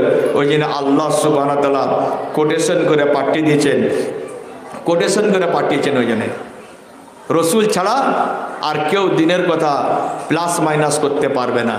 এইটাই আমরা বুঝতে পারলাম না। আজকে আইমা পাহাড়পুরে একটা হচ্ছে দুনিয়ার দৌলত, আর একটা হচ্ছে আখেরাতের দৌলত। দুনিয়ার দৌলত কিছু আমার কাছে আছে, আমার থেকে অনেক পয়সালা আছে, কেন আমি হাইলাইট আছি একটু। যদি আইমা পাহাড়পুরে 300-400 ঘর যদি না খেতে পেয়ে মারা যায়, অসহায় হয়ে যায়, আমি যদি না দিই, লোক আমার কি বলবে? ভালো বলবে না খারাপ বলবে? একটু বললে ভালো হয়। এই আইমা পাহাড়পুরে যে কোনো যদি অসহায় পজিশন এসে যায়, আর ওই অসহায় পজিশনে রমজান যদি কারোর পাশে যদি না দাঁড়ায়, পয়সা আছে বলে, আমার থেকে পয়সা অনেক আছে, তারা দেয় না, তারা ঝামেলায় নেই। এখন আমি ঝামেলায় জড়িয়ে আছি। তাহলে আমি যদি না পয়সা দিই, কোনো যদি 1 টাকাও যদি না দিই, লোক আমার প্রতি ক্ষুব্ধ হবে না, মুগ্ধ হবে, আমার প্রতি নারাজ হয়ে যাবে যে 1টা টাকাও এসে দিল নি। আমার অনেকেও গালাগালিও করবে, তাই তো নাকি? কেন করবে? না, আমার কাছে দুনিয়ার দৌলত আছে বলে। আর আমি যদি এটা মানুষের জন্য যদি না কাজে লাগাই, তাহলে মানুষ আমাকে ধরবে তো না? কথা বুঝতে অসুবিধা হচ্ছে? তাহলে আমাকে মানুষ দায়ী করবে দুনিয়ার দৌলত। এবার একটু পুরনো কথায় যাচ্ছি। এবার আজ থেকে 30 বছর, 40 বছর আগে, 50 বছর আগে আমার আইমা পাড়পুর গ্রামেতে জিন্দা অলি ছিল না? ছিল না? ছিল তো? আমার কথা কড়োয়া হবে, আমাকে মারার আগে কথাটা চিন্তা করে দেখতে হবে মারা যাবে কিনা। আমি কারোর বিরোধিতা কথা বলি না, আমি দুনিয়ার পরিস্থিতি হিসাবে কথা কোনো টেনে আনছি। আজ থেকে 50 বছর আগে আইমা পাড়পুরে আল্লাহর ওলি যাদেরকে বলা হয় তারা ছিলেন না? ছিলেন না? আমি আইমা পাহাড়পুরের কথা বলছি, আমি অন্য জায়গার কথা বলি না। জিন্দা আল্লাহর ওলিরা এসেছিলেন, তাই তো নাকি? না বানিয়ে বলছি? আচ্ছা, আইমা পাহাড়পুরে মুসলমান ছিল? মুসলমান ছিল। আইমা পাহাড়পুরে এই আমাদের গ্রামের মধ্যে আল্লাহর ওলির হাতে সবাই বার্তা শুনেছেন। তাহলে উনার কাছে হাইলাইটটা কেন? রমজানের কাছে ছিল দুনিয়ার মাল, আর ওনার কাছে ছিল আখিরাতের মাল, মানে আমলটা বেশি, পরকালের আমল জ্ঞান ছিল। তাহলে আইমা পাহাড়পুরে মসজিদে ওই 50 জনের মধ্যে জামাত সহকারে কতজন নামাজি হয়েছিল? রমজান যদি এই আইমা পাহাড়পুরে 500 লোকের মধ্যে যদি না অসহায় ব্যক্তিকে না দেখে আমাকে গালাগালি করবে, মনক্ষুণ্ণ হবে দুনিয়ার মাল আছে বলে। আর আইমা পাহাড়পুরে যারা ওলি বলে দাবি করছে, আল্লাহওয়ালা বলে দাবি করছে, তা নিশ্চয়ই ছিল, জিন্দা ছিল তখন, এখন দুনিয়া থেকে নাই। ওই দিন ওই মানে দুনিয়াতে জিন্দা থাকা অবস্থাতে আইমা পাহাড়পুরে মসজিদে একটা দুটো, এখন আমি আমার সামনের কথাটা বলছি, দুটো মসজিদ 20-30 বছর আগে, 40 বছর আগের কথা বলছি। তা সেই মসজিদ নামাজি ছিল কজন? এই বলছে এত কেরামতি, এত কেরামতি, আর আমার বাপদাদাদের কাছেই কেরামতিরা খালি কাজে লাগে না। দেখো আইমা পাহাড়পুরে সেই পুরনো কথাতে পয়সাওয়ালা কত ব্যক্তি ছিল, কত জমিদার ছিল, কত পয়সাওয়ালা ব্যক্তি ছিল, কতজন নামাজি হয়েছিল। তা দায়ী কে হবে? রমজান যদি দুনিয়ার দৌলতের জন্য দায়ী হয়, তার আখিরাতের মাল ওরাও খরচা করে যায় না আমাদের কাছে, উনারা করেছে, উনাদের জন্য করে গেছে, উনাদের কেরামতি উনাদের জন্য কাজে লেগে গেছে। তাহলে আমার বাপদাদার জন্য কি হয়েছে বলুক আমাকে। একটু কথাটা খুব ঘুরে ফিরে হয়ে যাচ্ছে, বোঝা একটু কঠিন আছে, একটু চিন্তা করলেই বুঝতে পারা যাবে। হর মামলায় রমজানকে দায়ী করা হচ্ছে। আমি এখনো বলছি ইসলামের ঠিকাদার নয় আমি তো কোয়াক ডাক্তারের মতো একটু বেরিয়ে, যাতে মানুষ এই সত্যতে আসে বা শোনে, মানে ধরে আলেমদের কাছে নিয়ে যাওয়ার। আমি কোয়াক ডাক্তার, আমি কোয়াক ডাক্তারই করছি আর কোয়াক ডাক্তারই থাকবো। এই কোয়াক ডাক্তার গেলে যদি এত চিন্তা হয়, তাহলে সার্জেনদের তাহলে কি হবে এটাও ভাবতে হবে। তাহলে এবার কে দায়ী হবে? তাহলে মাইয়াতিউর রাসূল ফাকাদ আতা আল্লাহ ওয়া মান তাওয়াল্লা ফামা আরসালনাকা আলাইহিম হাফিজা। সূরা নিসা 80 নম্বর আয়াতে বলছেন আল্লাহ সুবহানাহু ওয়া তাআলা যে রসুলের অনুগত করবে সেটা আল্লাহর অনুগত হয়ে যায়।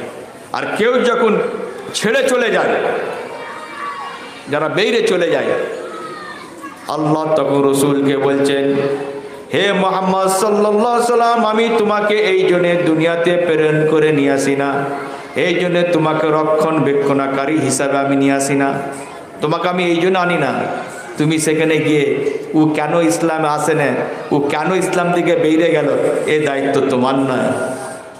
এই জন্য আমি তোমাকে এক রক্ষক হিসাবে নিয়ে আসি না, আমি তোমাকে বলার জন্য এনেছি। আর আল্লাহ এখানে বলছেন ফাজাক্কিরিন নামা আন্তা মুজাক্কির লাস্তালাই হিম্বে মুসাইতি, সূরা গাসিয়া 21, 22, 23 বলার জন্য বলেছে, কিন্তু জিম্মেদারি চাপানো হবে না, আমার ওপর জিম্মেদারি নেই, ওটার জন্য জিম্মেদারি আমি যদি না আমল করি ওটা আমার ওপর চেপে গেল, আমার ওটা ক্ষতি হয়ে গেল। অন্য কেউ আমল করলো না, পরিবর্তন হলো না, ওইটার জন্য আমি নয়, দায়ী নয়, ওইটার জন্য আমি দায়ী নয়। ওই জন্য আল্লাহ রসুল সাল্লাম বলছেন আন সোবানা কাল কাল রাসূলুল্লাহ সাল্লাল্লাহু আলাইহি ওয়াসাল্লাম লা তাজালু তায়ফাতুন মিন উম্মতি যাহিরিন আলাল হক লা ইয়াদুররুহুম মান খাজালাহুম হাত্তা ইয়াতি আল্লাহু আমরুহুম কাজালি। সহিহ মুসলিম 1920-তে সবন রাদিয়াল্লাহু তাআলা আনহু বলছেন আমার উম্মতের মধ্যে, আল্লাহ রসুল সাল্লাল্লাহু আলাইহি সাল্লাম বলেছেন আমার উম্মতের মধ্যে বহু দল হবে, তার মধ্যে সর্বদাই একটা দল হবে হকের ওপর প্রতিষ্ঠিত থাকবে। এখন হকের ওপর প্রতিষ্ঠিত বলতে মানুষের মনোরঞ্জনের ওপর হক নয়, মানুষের মনোরঞ্জনের প্রতি হক নয়, এই হকটা হবে কি দ্বীনের প্রতি, দ্বীনের প্রতি, সেই মানুষের দ্বীনের প্রতি, দ্বীনের যে সঠিক সেই দিশার কথা বলা হচ্ছে, প্রতিষ্ঠিত থাকবে। আবার আমাদের তাদের সঙ্গে অনেক মানুষ থাকবে, আবার বেরিয়ে চলে যাবে, যতই চলে যাক ক্ষতি তাদের কিছু করতে পারবে না। আর এইভাবে দদকাতে দদকাতে দদকাতে দদকাতে আল্লাহর আদেশ যখন হবে কিয়ামত এসে যাবে। আল্লাহ রসুল সাল্লাল্লাহু আলাইহি সাল্লাম বলছেন যারা আমার সত্যতে থাকবে তারা ওইভাবেই কিয়ামত পর্যন্ত ওইভাবেই প্রতিষ্ঠিত থাকবে, তারা হিলবেও না দুলবেও না। সে দৃশ্য আমাদের সামনে এসেছিল যখন 2000 লোক 5000 লোক নিয়ে যখন মানে একবার একটা ঝড় আসে, হয়তো আমি ইন্টারভিউ ঠিক নিতে পারি না, মানুষকে সবাইকে বিশ্বাস করি, আল্লাহ তখন একটা এমন একটা বালাদের মুসিবত দিয়ে দেয়, ওই ঝড়েতে দেখে কতগুলো আগ্রার উড়ে যাচ্ছে আর কটা ধান আছে, একবার চেকিং হয়, আমার মনে হয় 2বার চেকিং হয়ে গেছে, আর একবার চেকিং হবে, দেখা যাক আল্লাহ কিভাবে কোন কৌশলে চেকিং নেবে আল্লাহই ভালো জানে, আল্লাহই ভালো জানে। তাহলে এইগুলো গেলে আমাদের কোনো চিন্তা নেই, চিন্তা নেই, আমাদের চিন্তা আজকে সমাজের চিন্তা হচ্ছে মেয়েরা কেন যাচ্ছে, কারণ কি, মেয়েরাই বা কেন নামাজ পড়ছে, কারণটা কি? তার কারণ মেয়েরা তো মসজিদে যেতে মানা আছে, তার মানে আমরা তো আস্তালায় মাস্তালায় থাকি, আমরা জানি না নামাজ পড়া মানে যে যেন মনে হবে যে যেন রমজানের পাশে গিয়ে পড়ে ফেলবে নামাজ, মানে আমাদের ইমামদের বা মুরব্বীদের ধারণাটা এইরকম, এটাই জানে না, এই ধাপটাই জানে না। কেন মক্কাতে গিয়ে তাহলে আমার পাশে নামাজ পড়েছিল নাকি? ওই আলেমদেরকে জিজ্ঞাসা করলে হয়নি মক্কা থেকে আপনার স্ত্রী কার সাথে নামাজ পড়েছিল, তাহলে তো সামনে এসে যাবে কার কাছে নামাজটা পড়েছিল। মক্কায় যখন গেল, যেখানে আল্লাহ রসুল সাল্লাল্লাহু আলাইহি সাল্লাম শুয়ে আছেন, যেখানে আল্লাহর ঘর, সেখানে তো মেয়েরা যাচ্ছে, 41 দিন তো ছিল, সেখানে নামাজটা কার পাশে পড়ে এলো? আমার পাশে? তা নিশ্চয়ই মেয়েদের আলাদা ব্যবস্থা আছে। তাহলে এখন আমরা এখানে আলাদা ব্যবস্থা করিনি, এখন ইমামদের এইলে মাথা খারাপ, বলছে আবার মসজিদে যাই, হ্যাঁ মাজারে যাওয়া যাবে, আস্তানায় যাওয়া যাবে। দেখুন মেয়েদের কেমন ঢন নেমেছিল, প্রথমে ছিল কি 1 দিন, এখন এলো কদিন, 2 দিন, ফের একটা দিন আসবে, ফের 3 দিনও হবে। এখন কি আস্তে আস্তে কত মেয়ে বাড়ছে, মেয়েদের ঢল, তাদেরকে দেওয়া হচ্ছে সিন্নি। আর তুমি মান্নত করো, অসুবিধা নেই, আমি তো মান্নত করি না। বলছে দেখছেন আমার কত ক্যালি, আমরা এই বছরে 40টা মুরগি ছিল, আগের বছরে 60খানা করে ফেলেছি। বলছে আবার কি পাওয়ার দেখাবে? বলছে এত টাকা তুলেছি, আগের বছরে এত টাকা। কার? ওই অলির কিছু দরকার জানে মানুষ? তার যারা মুর্দার নামে খায়, যারা মুর্দার নামে খায়, তারা কোনোদিন জিন্দা কমকে কিছু দিতে পারবে না, পারবে না, পারবে না, পারবে না, হতেই পারে না। যারা মুর্দার দোহাই দিয়ে যারা বাঁচে, যখন দেখবে বালা মুসিবত এসে যাবে, যখন দেখবে আর পাচ্ছে না, তখন ওই মুর্দার ওদেরকে এমন জায়গায় ঠুকে দিবে, পুরো একবারই জড়াজড়ি হয়ে গিয়ে হাঙ্গামা হয়ে গেল, আর ও ঠিক বেরিয়ে চলে গেল। তাহলে আমরা এইগুলো গেলে চিন্তা ভাবনা করি না। খালি কি মাজারে গেলে অসুবিধা নেই, বাজারে গেলে অসুবিধা নেই, বিয়ে বাড়িতে গেলে অসুবিধা নেই, খালি অসুবিধা কোথায়? বলছি এরা আবার এখন কি নতুন সিস্টেম করেছে, মেয়েরা নামাজ পড়ছে কেন? হ্যাঁ, মেয়েদের নামাজ পড়ছে ছেলেদের সাথে না, তাদের আলাদা ব্যবস্থা হতে হবে, যেহেতু পর্দা আছে। তাহলে মক্কায় কি আলাদা ছিল না? মদিনায় আলাদা ছিল না? তা সেইখানে যদি মসজিদে গেল নামাজ হলো, তাহলে এইখানে নামাজ পড়তে অসুবিধা কোথায়? তাহলে 41 দিন কোথায় ছিল, কোথায় নামাজ পড়লো? তাহলে এইগুলো গেলে আমাদের চিন্তা ভাবনা নেই। এত যদি চিন্তা ভাবনা যদি হয়, তাহলে চিন্তা ভাবনা করার দরকার ছিল বিয়ে বাড়িগুলোতে। দেখেন কত ইমাম আমাদের সঙ্গে যায়, আর ছেলে মেয়ে একসাথে বসে খায়, যত রাজ্যের জিনিস মেয়েরা পরে ফেলে সব দেখা যাচ্ছে। কই ইমাম সাহেব কোনো ফতোয়া মেরেছে যে বিয়ে বাড়ির মালিক তোমরা কি পজিশন তৈরি করেছো, এইভাবে এখানে খাওয়া যাবে না, আমরা বয়কট করলাম? ইমাম সাহেব বলছে কত কষ্টের সুযোগ পেয়েছি, দেখছি আবার এই সুযোগ চলে গেলে ছাড়া যায়, আর আমাদেরকে মশলা দিচ্ছে। বলছে রমজান দিনের মধ্যে জানে কি ও এইটা জানি না, না ওইটারই গন্ডগোলটা হচ্ছে, একটু বুঝতে পারিনি আমি। সেখানে মুরব্বীদের ফতোয়া নেই, প্রত্যেকটা মেয়ে ছেলেকে সেইখানে জিনিস পরে আর বেপর্দাভাবে খাচ্ছে, সেখানে ইমাম সাহেব দেখছে, ইমাম সাহেব খেয়ে নিল, সেখানে কোনো মশলা তৈরি হলো নি, আর সেখানে কোনো দিন চিন্তা ভাবনা করলো নি। আমরা কোনো ব্যক্তি যখন আমরা যাই বেশ্যাখানায় যাই, যখন এতে বাইজিখানায় যাই, কিন্তু বাইজিখানায় যখন কোনো ছেলে যায়, সে কিন্তু কারোর কাছে সাথে থাকে না, সে কি দেখে একটা মেয়েকে, যুবতী মেয়ে সেজে থাকে, আর সে হাত লাড়িয়ে পা লাগবে আর পয়সা দেওয়া হয়, তাই তো? এইটাকে বলা হয় কি বাইজিখানা। আচ্ছা, আমি যদি বাইজিখানা থেকে যদি কেউ যদি জানে যে রমজান এই বাইজিখানা থেকে এসেছে, আমার সাথে আর কেউ করবে, কথা কইবে? এখন কথা কইবে না, তখন কথা কইতো, কিন্তু তখন অসুবিধা নেই। এটা এখন এরা বুঝে গেছে একটুখানি, বুঝি উরি বাপরে এর পিছনে আর দাঁড়ানোই যাবে না। তাহলে আমার কথাটা একটু খুব ঠান্ডা মাথায় বুঝতে হবে কি বলতে চাইছে, আমার উদ্দেশ্যটা কি। তাহলে একটা যখন বাইজিখানায় কোনো ছেলে যায়, সে থাকে 2 ঘন্টা, সেই যুবতী মেয়ে সাজে। আচ্ছা, মেয়ে ছেলে সাজে কেন আগে বল, সাজার কারণটা কি? একটু কড়া হলে যদি ভুল ত্রুটি হয় মাফ করবেন, কেন আজকে কয়েকটা কথা আমি রাখবো, হয়তো কথা বলার ভঙ্গিমাতে একটু উল্টোপাল্টা হয়ে যেতে পারে। তা মেয়েরা সাজে, যখন কোনো মেয়েকে দেখতে যা হয়, তা সাজার কারণটা কি? আমারও 3টে মেয়ে আছে, আমি আগে ভেঙে দিচ্ছি, তাহলে ভয়টা আমার আগে খাওয়া দরকার ছিল, চিন্তাটা আমার আগে হওয়া দরকার ছিল। অনেকে বলছে মেয়ের বিয়ে হয়নি, ওই বাপরে এখন তো মানা যাবে না, বলছে এখন তো আমি পাইনি, এখন তো হজে যাওয়া যাবে না। কত সুন্দর মশলা এই লাগে, এই জন্যই মাযহাবের প্রয়োজন হয়। এই যে মশলা ইজি হয়ে যাচ্ছে, এই মশলাগুলোকে ইজি করার জন্য মাযহাবের দরকার হয়, তাছাড়া নয়। আর আল্লাহ রসুল সাল্লাল্লাহু আলাইহি ওয়াসাল্লামের মাযহাবে কোনো আন্ডারস্ট্যান্ডিং নেই, ইয়েস আর নোতে ফয়সালা করা আছে। তাহলে যখন একটা মেয়ে ছেলে যখন দেখতে যা হয়, তার ইচ্ছা, সে তখন চেষ্টা করে সাজে যাতে আমাকে পছন্দ করে নেয়, তাই তো নাকি না অন্য কিছু? আমি একটু ক্লিয়ারভাবে বোঝাতে চাইছি যাতে মানুষ যাতে বুঝতে পারে।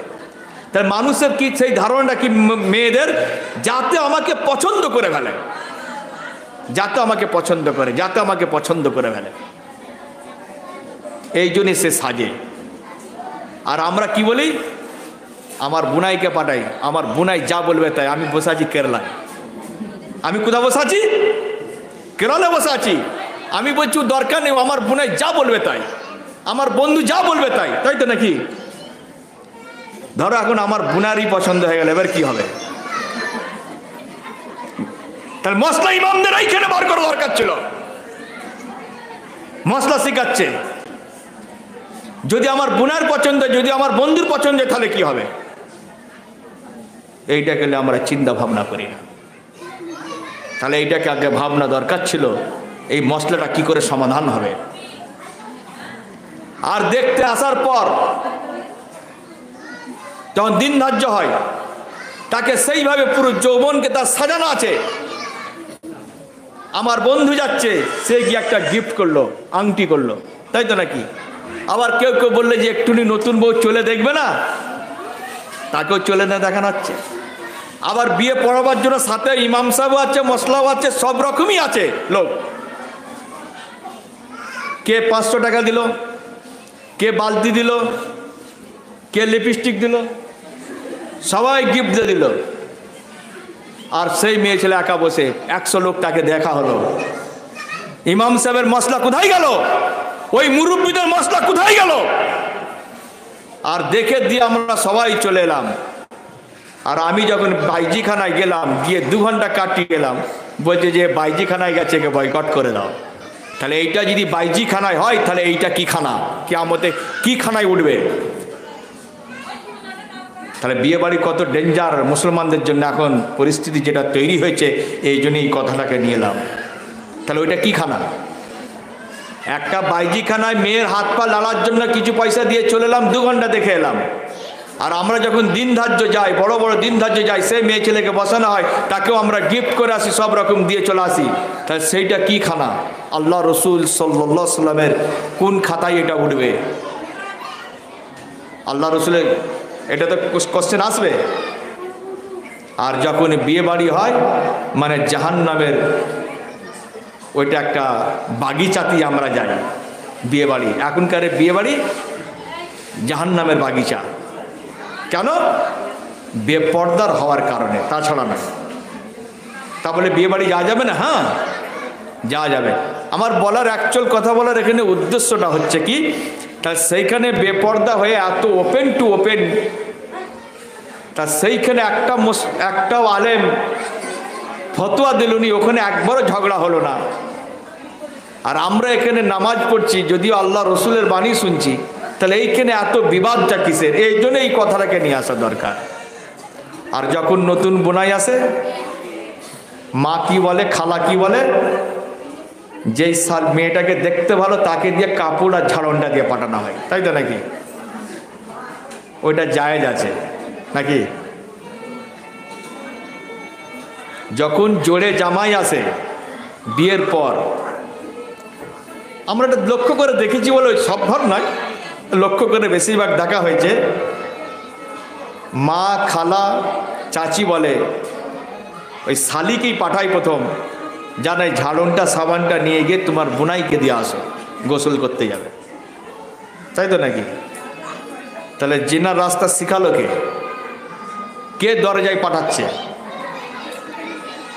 RSS না কোনো বজরং দল?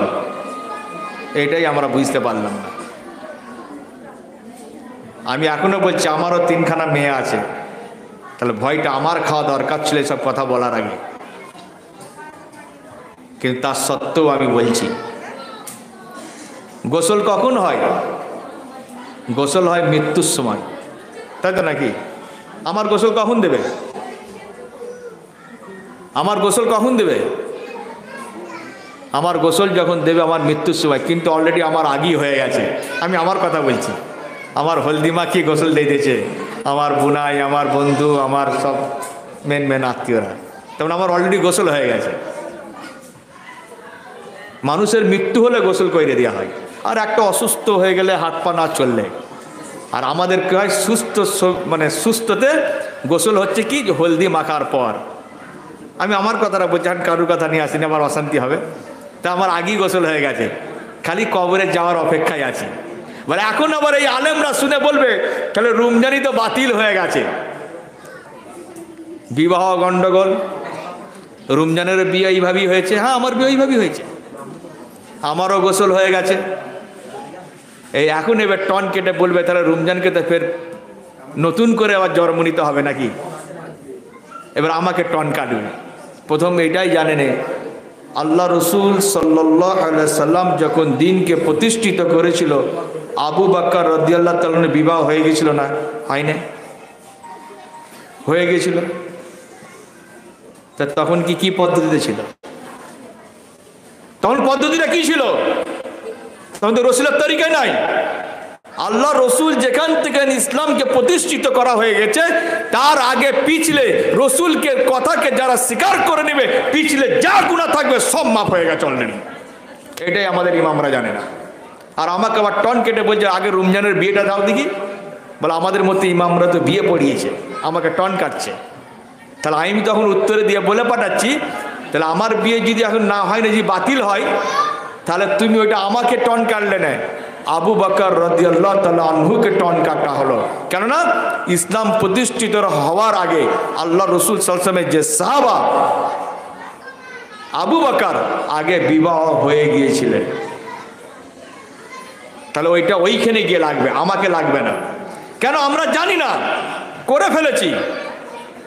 এখন সামনে এসেছে আল্লাহর কথা, রসুলের কথা।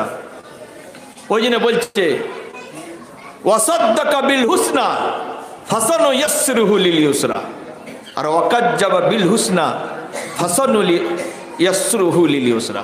সূরা লাইল 6-7 আর 9-10। যখনই আল্লাহর কথা, রসুলের কথা যখন এসে যাবে, সত্য যখনই এসে যাবে, আমি কি শুনেছি আর দেখার দরকার নেই, কি ছিল আমার কাছে দেখার দরকার নেই, সেটাকে স্বীকার করে নেওয়া। তাহলে আল্লাহ সুবহানাহু ওয়া তাআলা বলছেন যদি স্বীকার করে নাও, তাহলে তোমার জন্য জান্নাত কারীব হয়ে যাবে, আর তোমার রাস্তা সহজ হয়ে যাবে হাসরের ময়দানে। আর ওয়াকাজ্জাবা বিল ফাসানুয়াসসিরুহু লিল ইউসরা। তাহলে এখানে আবার বলছে যদি সত্যকে অস্বীকার করে, সত্যকে ইগনোর করা, তাহলে জাহান্নাম কাছে এসে যাবে, জাহান্নাম কাছে এসে যাবে। ওই জন্য আল্লাহ বলছে ইন্না আলাইনা লাল হুদা, আর ফানজারতুকুম নারান তালাজ্জা, সূরা লাইল 12 আর 14। আমি তোমাকে পথ নির্দেশ করে দিয়েছি, নির্দেশ করে দিয়েছি কিভাবে তুমি চলবে, আর আমি তোমাকে সতর্ক করে দিয়েছি বা সাবধান করে দিয়েছি। সূরা গাসিয়া 11 নম্বরে বলছেন লা তাসমাউ ফিহা লাগিয়া। তাহলে যখন তুমি এসে যাবে, তোমার কোনো বাহানা, কোনো অজুহাত, কোনো তকমা চলবে না, খুব আসার আগে বুঝে আসবে। তাহলে এখানে কথা হচ্ছে যে ইমামরা আজকে এই যে মানুষকে উত্তেজিত করে বিভ্রান্ত জায়গায় নিয়ে যাচ্ছে, আমি কিন্তু কারোর নাম বলি না, ইমাম আমিও হতে পারি, ইনিও হতে পারে, যে কেউ হতে পারে। যে ইমামরা এতদিন ধরে এই সব মা বোনেদের পরোটা খেয়েছিল, আচ্ছা ইমামরা খারাপ খায় না ভালো খায়? বলছে আমরা তো গরিব। এই আমার মা বোনেদের মন এত নরম, স্বামীর যদি না ইনকাম থাকে, স্বামীকে বলছে যে আজকে কিছুই নেই, বলছে যা পারো তুমি করো দাও, আমাকে সব বলুন, ইমাম সাহেব যে আমার দেখার দরকার নেই। স্বামীর আগে বলে চলে গেল। ওই মা বোনেদের মন এত নরম, বলছে আমার ব্লাড টেস্ট করার জন্য 2000 টাকা আছে, কিংবা ডিম বিক্রি করা, কিংবা ছেলের দুধ কেনার, যে কোনো পয়সা অপশন জমানো আছে, সেইখান থেকে ভেঙে নুকিয়ে গিয়ে গোশ আর মাছ কিনতে দিয়ে ইমাম সাহেবকে খাইয়ে দিল। সেই মা বোনেরা এত নরম। আচ্ছা শবে বারাত যখন আসে, তার মানে তুই হক তো সব্বার, একটা ইমাম মানে তো সব্বারই হক নাকি? আর শবে বারাত তো মানে একটা দিনেরই ব্যাপার। তাহলে ওইটা যেই কমিটিতে ইমাম থাকবে তার সব্বার অধিকার সমান, তাই তো নাকি? যতগুলো ঘর আছে না কম বেশি আছে। আজকে ইমাম সাহেবকে নিয়ে আমি যা পারি খাওয়াই, কেন আজকে সেরকম কোনো বরকতময় রাত নয়। যাক, আমাদের যেটা টার্গেটের, আমি সেই কথাটা বুঝাতে চাইছি যে সেই শবে বারাতে দিন মানে ইমাম সাহেব সব্বার। তাহলে যখন ওই মা বোনেদের যখন দিল এত নরম, এত নরম, নিজেদের হিস্সাকে কেটে দিয়ে স্বামীকে মেহসুস করতে দিল না, সেই পয়সা দিয়ে ইমামকে ভালো খাইয়ে দিল। যাক ওটা আল্লাহ ওর রুজিতে ওটা রিজেকে লেখা ছিল তাই খেয়েছে। তারপরে ইমামরা বলে আমরা তো গরিব। তো যাই হোক, তাহলে নিজেদের হিস্সাকে যদি কেটে যদি এটা মানুষ যদি খাইয়ে দিল, আর যখন শবে বরাত যখন আসবে তখন ইমাম সাহেব পড়ার জন্য যাবে, 2 মিনিটে শেষ করে দেবে না? দেবে না? ক মিনিট লাগবে? ওর মা যদি বিছানায় তল পায়, খুঁড়ে ঠিক মতো দেখার সময় নেই, 5 মিনিটের মধ্যে সেরে চলে গেল।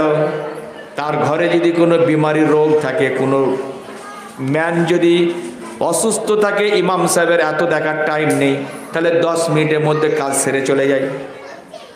আর যখন রমজানের মতো যখনই ব্যক্তির পাল্লায় পড়ে যায়, আমার বাপ যতই ভালো থাক না কেন, দোয়ার পর দোয়া, দোয়ার পর দোয়া, 2 ঘন্টা কাটাই না? কাটাই না?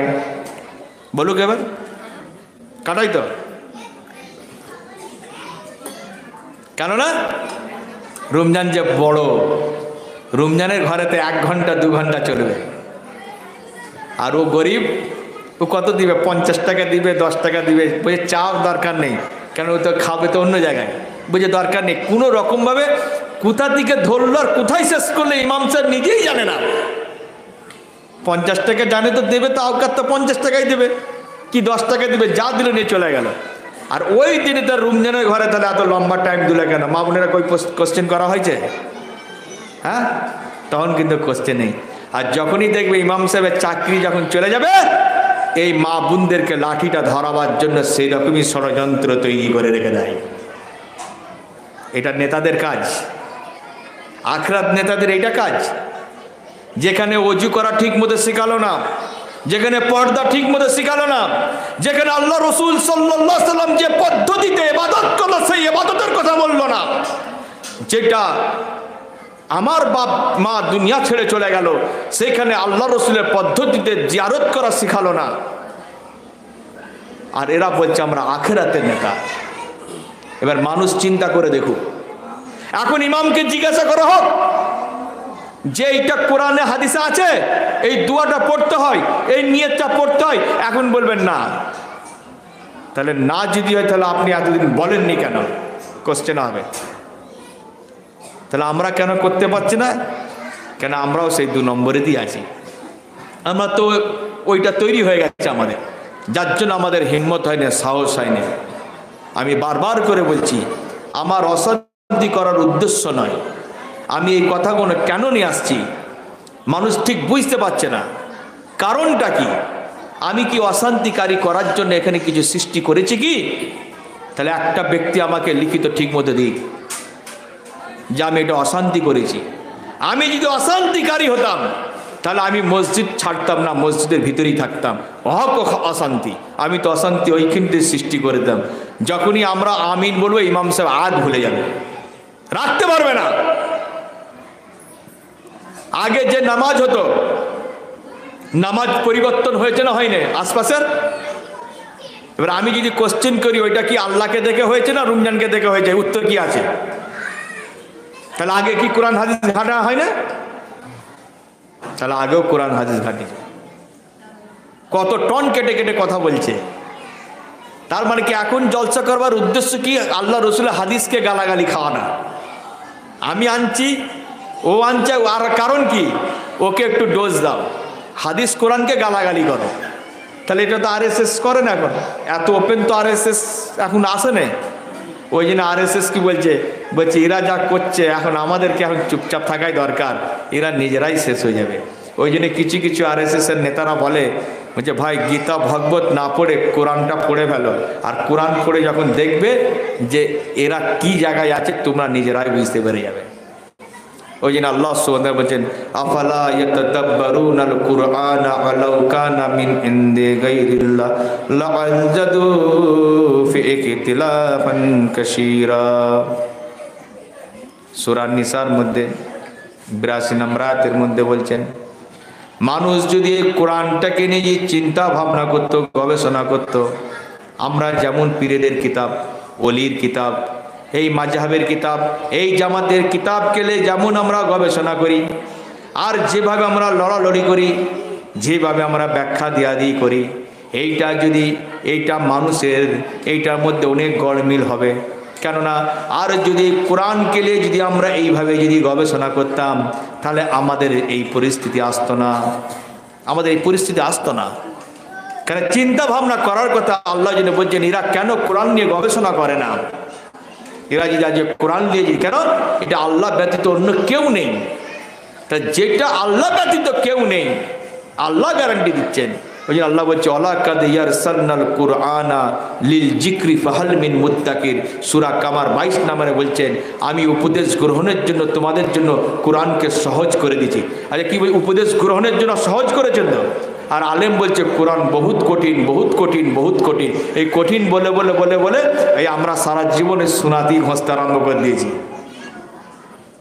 এই আলেমরা তৈরি হয়েছে কাদের থেকে? দুনিয়াতে ব্যাগওয়ালা, টায়ারওয়ালা, দর্জিওয়ালা, এম্ব্রয়ডারিওয়ালা, যতওয়ালা আছে সুনালাত মতো দিলালা কারণ নেই। খালি আমার কথা বলছি নি, সমস্ত সুনালাদের কথা বলছি। এই আলেম সমাজকে টিকে রেখেছিল কারা? সোনাওয়ালা, তাই না? এখান থেকে প্লেনে করে নিয়ে যাবে কে? দর্জিওয়ালা নয়, সোনাওয়ালা ছাড়া পারবে না। আলেমকে 10,000 জায়গায় 20,000 কে দিবে? সোনাওয়ালা, এছাড়া কারোর হিম্মত নেই। তাহলে সব ছিল সোনাওয়ালা, সব ছিল সোনাওয়ালা। তা তখন আমরা এইগুলো গেলে চিন্তা ভাবনা করলাম, ইমামরা করে না, তখন সব ছিল হালাল, এইগুলো সব ছিল হালাল। আর এখন সোনাওয়ালাদের কাজ নেই তো কি করবে? এখন বলছে যে সোনাতে ঘষে ঘষে ঘষে ঘষে ঘষে ঘষে আর কাজও নেই, এবার চলে একটু একটু হাদিস আর কোরআনে ঘষতে আরম্ভ যেই করেছে বলছে এই আবার কোথা থেকে চলে এলো, বা শত্রু হয়ে গেল। যে রক্তটা তৈরি হয়েছে এটা সোনালার রক্ত দিয়ে তৈরি হয়েছে। আমি এটা আমার কথা বলছি, সমস্ত সোনালাদের কথা বলছি, তারাই তো দিয়েছে। কই তখন যদি এটা হালাল ছিল, হারাম যদি থাকে তা প্রথমেই তো বলা দরকার সোনালার পয়সা হারাম করা যাবে। এটা হারাম খেতে গেলে শুধু সোনালার প্রয়োজন হয় না, মাটি কাটলেও 2 নম্বর করা যাবে, আর দুধ বিক্রি করলেও একটু পানি দিলে সেটাও 2 নম্বর করা যাবে। আর হারাম ইনকাম করতে গেলে শুধু সোনা আলাই হতে হবে এইটা জরুরি নয়। তাহলে যারা মাস্টার তারা কি করে? কদিন স্কুলে যায় বলুক তো এবার? এই লকডাউনে যাদের ব্যবসা যে সব চৌপাট হয়ে গেল, তো যারা লেবারের কাজ করে সব চৌপাট, তো মাস্টাররা মাইনে নিল কি করে? কাজ করেছে? হ্যাঁ, কই কোনোদিন এই প্রশ্ন কেউ করেছে? এখানে বিয়ে বাড়ি হচ্ছে, ইমাম সাহেব মাস্টার গেলনি, ইন্ডিয়া পাকিস্তান ম্যাচ হবে আর গেলনি, এখানে এই হচ্ছে মাস্টার ডিউটিতে গেলনি, মাইনে নিল তো? তাহলে এইগুলো মাইনে নেওয়ার পর তাহলে ওটা কি হালাল না হারাম? সারা জীবন মাস্টারে মাইনে নিল, নিয়ে ঠিক পেনশনের টাকা পেল, হজে চলে গেল, একটা গেল। আবার স্কুলে রানিং অবস্থায় আছে আর থাকার পর হজে চলে গেল, 2 মাস এসে পবিত্র হলো, এসে মেডিকেল সার্টিফিকেট দিল, 2 মাসের মাইনে নিয়ে নিল। এটা কি? এটা কি? বলছে রমজান হারাম ইনকাম করে আনে, আমি নাহলে হারাম করি। দেখো তাহলে যদি তাই হয়, এই হারাম ইনকাম করতে গিয়ে আমি 300 কিলোমিটার দূরে গিয়েছিলাম না, যাইনি? 300 কিলোমিটার দূরে যেতে হয়েছে। আমি স্ত্রীকে, ছেলেকে, মেয়েকে ছেড়ে গেছে তো গিয়ে, নালে সেখানে নালে একটুখানি 19-20 করিয়েছি।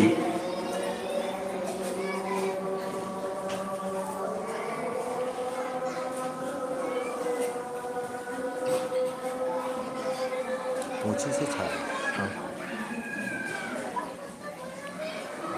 তো মাইকে বলে দেবো, আমরা মেয়েদেরকে ছেড়ে দেবো, জামার ছেলেরা চালু হয়ে যাবে, আমরা প্রথম থেকে যাচ্ছি, থেকে মেয়েদেরকে ওই দিনকে ঠিক আছে।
তাহলে হারাম মানেই তো হারাম হয় নাকি, না হারামের কোয়ালিটি হয়? তাহলে আমি এখানে একটা কোয়ালিটির কথা বলবো আজকে। এরা যেমন বিদাতের কোয়ালিটি বার করেছে, তাহলে আমও হারামের কোয়ালিটি। তাই মানুষ যখন চুরি করে, চুরি তো চুরি হয় নাকি, যেভাবেই হোক। একটা কোনো ব্যক্তি যখন বাইরে গিয়ে যখন চুরি করে, তার কতগুলো কুরবানি দিয়েছে। তা বলে আমি বলছি না যে চুরি করা যায়, যে আমি এ কথা বলছি না। তাহলে এখানে চুরি যখন করে 200 কিলোমিটার নয়, 2000 কিলোমিটার তাকে দূরে গিয়ে মাকে বউকে ছেড়ে দিয়ে গ্রামকে সেখানে একটু চুরি করে ফেললো, 2 নম্বর করে ফেললো। আর যেসব মাস্টাররা হজ করে এলো, এসে মেডিকেলের সার্টিফিকেট দিল, এসে স্ত্রী পাশে শুয়ে আছে, আর সকালবেলা গিয়ে সার্টিফিকেট দিয়ে দিল, তাহলে এইটা কেমন চুরি? কিয়ামতে মানে আল্লাহ দুজনকে ডাকবে, ডেকে যে ধরে গিয়ে চুরি করেছে বলবে যে আল্লাহ আমার তো চুরি আমি করেছি, কিন্তু ও তো বউকে ছেড়ে নয়, আমি বউকে ছেড়ে করেছি, ফ্যামিলিকে ছেড়ে করেছি, বাপকে ছেড়ে করেছি, মাকে ছেড়ে করেছি, আর উনি তো কাউকে ছাড়েন নে, হজ করে এসেছে, এসে সার্টিফিকেট দিয়ে দিয়েছে। এইটা কি হবে? তখন আল্লাহ ফেরেশতা তখন চিন্তা করবে যে কাকে কি কম বেশি করতে হবে। এরা বলছে আমরা হারাম, বলছে মাস্টারি পয়সা হালাল। হালাল হারাম ইনকাম করতে গেলে যে কোনো ব্যবসায় করা যাবে, যে কোনো পয়সা করা যাবে, মাটি বিক্রি করলেও করা যাবে, আর সোনার কাজ করলেও করা যাবে, হারাম করলেই হবে। এখন হারামের কোয়ালিটি আমরা জানি না, হারাম ব্যাখ্যা দিয়ে দিই। তাহলে এইগুলো চিন্তা করা দরকার। তাহলে মশলা কোথা থেকে কোথা নিয়ে যায়? তাহলে আজকে আইমাপাড়পুরে এত মশলা ওঠার কারণ হচ্ছে এখানে সহি প্রতিষ্ঠিত হয়েছে। মানুষ যত গুমরাহ হয়ে থাকবে, মানুষকে যত মানে মাঝহাবের মধ্যে থাকবে, সে মাঝহাব কি ফলো করবে, সে আল্লাহর কথাতে আসবে না। আল্লাহর কথা এলেই একটু, এই যেমন মানুষ জানলো না শুনলো না, বলছে ওখানে গেলেই ইমান চলে যাবে, ইমান চলে যাবে। ওরা রসুলকে মানে না, ওরা আল্লাহকে মানে না, ওরা নবীকে মানে না, ওরা পীরকে মানে না, এরা ওলিকেই মানে না। তারা ফুরফুরা যাক না। বড় পীর আব্দুল কাদের জিলানী বুনিয়াতে তালেবিন আমার ভাইদেরকেও এনে আমি দিয়েছিলাম, পাঠিয়েছি, এখনো পর্যন্ত খুলে দেখার টাইম হয় না, যে বড় পীর আব্দুল কাদের জিলানী কিভাবে নামাজ আদায় করতেন। আমরাও সেইভাবে নামাজ আদায় করি। আব্দুল কাদের জিলানীকে কেন মানি? উনি যে তরিকার কথাটা লিখেছেন ওইটা আমার রসুল সাল্লাল্লাহু আলাইহি সাল্লামের তরিকা, এই জন্য আমরা মানি। তাহলে আমরা পীর মানি তো? তা নবীকে মানার কথা অনেক বলেছি, তাহলে আমরা পীরকেও মানি আর আমরা ইমামদেরকেও মানি। কেন ইমামকে মানি? এই ইমাম যদি না এইসব কথা যদি না আমাদের সামনে নিয়ে আসতো, তাহলে আমরা রসুলের পরিচয় জানতাম না। তাহলে আমরা তার মানে ইমামকে মানি বলি তো এত কথা বলছি, আর তা আমরা আস্তালা বাঁশতলাকে মানি না, এই জন্য হচ্ছে রাগ।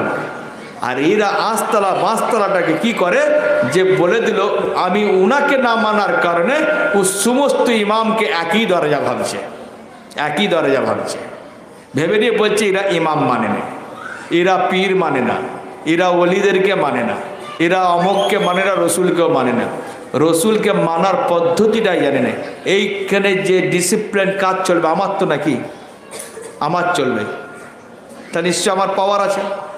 আর আমার পাওয়ারটা যদি, আমার ডিসিপ্লিনটা যদি চাইলে দেয়, তাহলে আমার পাওয়ার কমবে না বাড়বে? কমবে।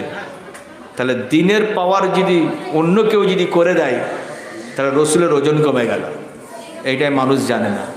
তাহলে 5 ওয়াক্তের নামাজ পড়ছে আমার গ্রামে, নামাজ পড়ার পর রসুলের বিরোধিতা করছে, বুঝতে পারে না। ওরা ভাবছে আমরা লাইব্রেরির বিরোধিতা করছি। মানুষ যদি একটু ঠান্ডা মাথায় যদি চিন্তা করে, তাহলে এখানে মানুষ স্পষ্ট ক্লিয়ার হয়ে যাবে। ওই জন্য আল্লাহ রসুল বলছেন عن أبي هريرة عن النبي صلى الله عليه وسلم قال تعيس عبد الدينار وعبد الدرهم وعبد الخميسة إن أوتي راضي وإن لم يؤت سكيتا تعيس أن تكاسى وإذا سيك فلن تكاسى সহিহ বুখারী 2887। আবু হুরাইরা রাদিয়াল্লাহু তাআলা আনহু বলছেন, লাঞ্ছিত হোক স্বর্ণ মুদ্রার গোলাম, রূপোর মুদ্রার গোলাম এবং সালেরও গোলাম। তারা লাভ পেলে পারে ইবাদত করে, ভালো করে, তাকে দেওয়া হলে সন্তুষ্ট হয়, না দেওয়া হলে অসন্তুষ্ট হয়ে যায়। তার মানে কি, যারা দিনের কথা বলে, দিনের মধ্যে প্রবেশ করে তার ফায়দা দেখে যে আমি যে যাচ্ছি আমার লাভ কি, দুনিয়াবি বিকতে লাভ, আখিরাতে লাভ নাই, পরকালে লাভের জন্য নাই, দুনিয়াতে লাভ হলে ওই জন্য বার্তা যে দিবে পয়সার বিনিময়ে, একে বলা হচ্ছে তাহলে গোলাম আল্লাহর হওয়া দরকার ছিল। আমি যে কথা বলছি আমার মন হচ্ছে কি আমার এই বিনিময়ে এই পয়সা পাবো, আমি সেই জন্য কথা বলছি। তাহলে ওই জন্য বলছে যে আমার গোলাম না হয়ে পয়সার গোলাম হয়ে গেছে।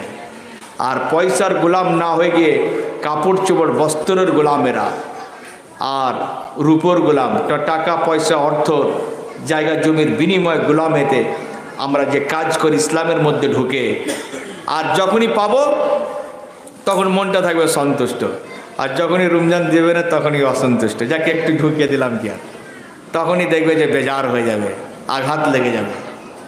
তাহলে আমরা এই দুনিয়ার জন্য আসিনি, আমরা আসি তাহলে পরকালের জন্য আসা দরকার ছিল, আমরা দুনিয়াবি দিকে আসিনি।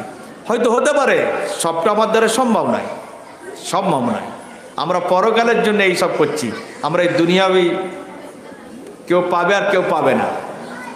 তাহলে পেলে পরে সন্তুষ্ট, না পেলে অসন্তুষ্ট। এই জন্য আল্লাহ রসুল সাল্লাল্লাহু আলাইহি সাল্লাম বলছেন, এরা ধ্বংস হোক, এরা ধ্বংস হয়ে যাক, এরা লাঞ্ছিত হোক, এরা অপমানিত হোক।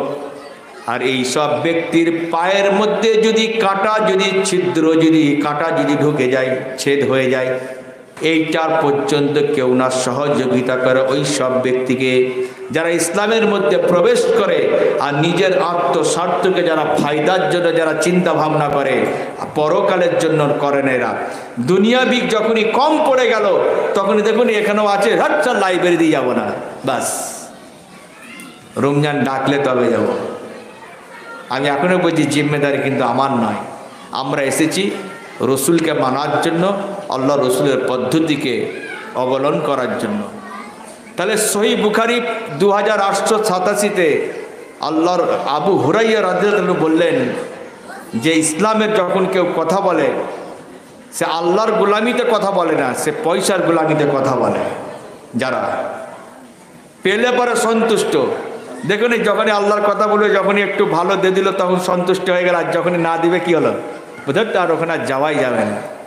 আবার ইমাম সাহেব তার আগেই হুজুরা বলে দেয়, বলছে আগামী বছর এত পেয়েছিল, এইবারে তো আমি চাইনি তার থেকে বেশি দিবে, আগেই ডিমান্ড করে দিয়ে চলে গেল।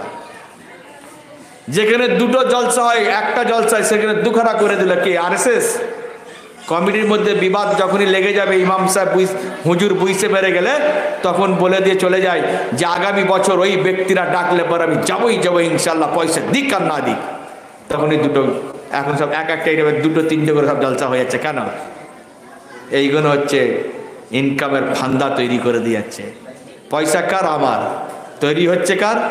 রসুলের দিনকে দ্বিখণ্ডিত করা হচ্ছে, রসুলের বিরুদ্ধে বলার জন্য আমরা খরচা করি।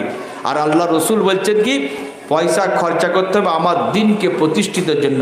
ওই জন্য আল্লাহ সুবহানাহু ওয়া তাআলা কোরআনে বলছে, ইয়া আইয়ুহাল্লাযীনা আমানু ইন্না কাসীরাম মিনাল আহবারি ওয়ার রুহবান লা ইয়াকুলুনা আমওয়ালান নাসি বিল বাতিল ওয়া ইয়াসুদ্দুনা আন সাবিলিল্লাহ ওয়াল্লাযীনা ইয়াকনিজুনা যাহাবাল ফিদ্দাতা লা ইউনফিকুনাহা ফী সাবিলিল্লাহ ফাবাশশিরহুম বিআযাবিন আলিম। সূরা তাওবার মধ্যে 34 নম্বর আয়াতের মধ্যে বলছেন, দেখবে কিছু সংখ্যক ইহুদি খ্রিস্টানেরা, হে মুমিনগণ, তোমরা লক্ষ্য করে দেখবে যেমন ইহুদি পাদ্রী, বড় বড় ধর্মগুরু, যারা ধর্মগুরু যাজক হয়, যারা ধর্মগুরু যাজক, সেই সব ধর্মগুরু যাজক তাদেরকে লক্ষ্য করে দেখবে ধর্মের দোহাই দিয়ে মানুষের কাছে অন্যায়ভাবে ধনসম্পত্তিকে ভক্ষণ করে নেবে, লুট করে নেবে।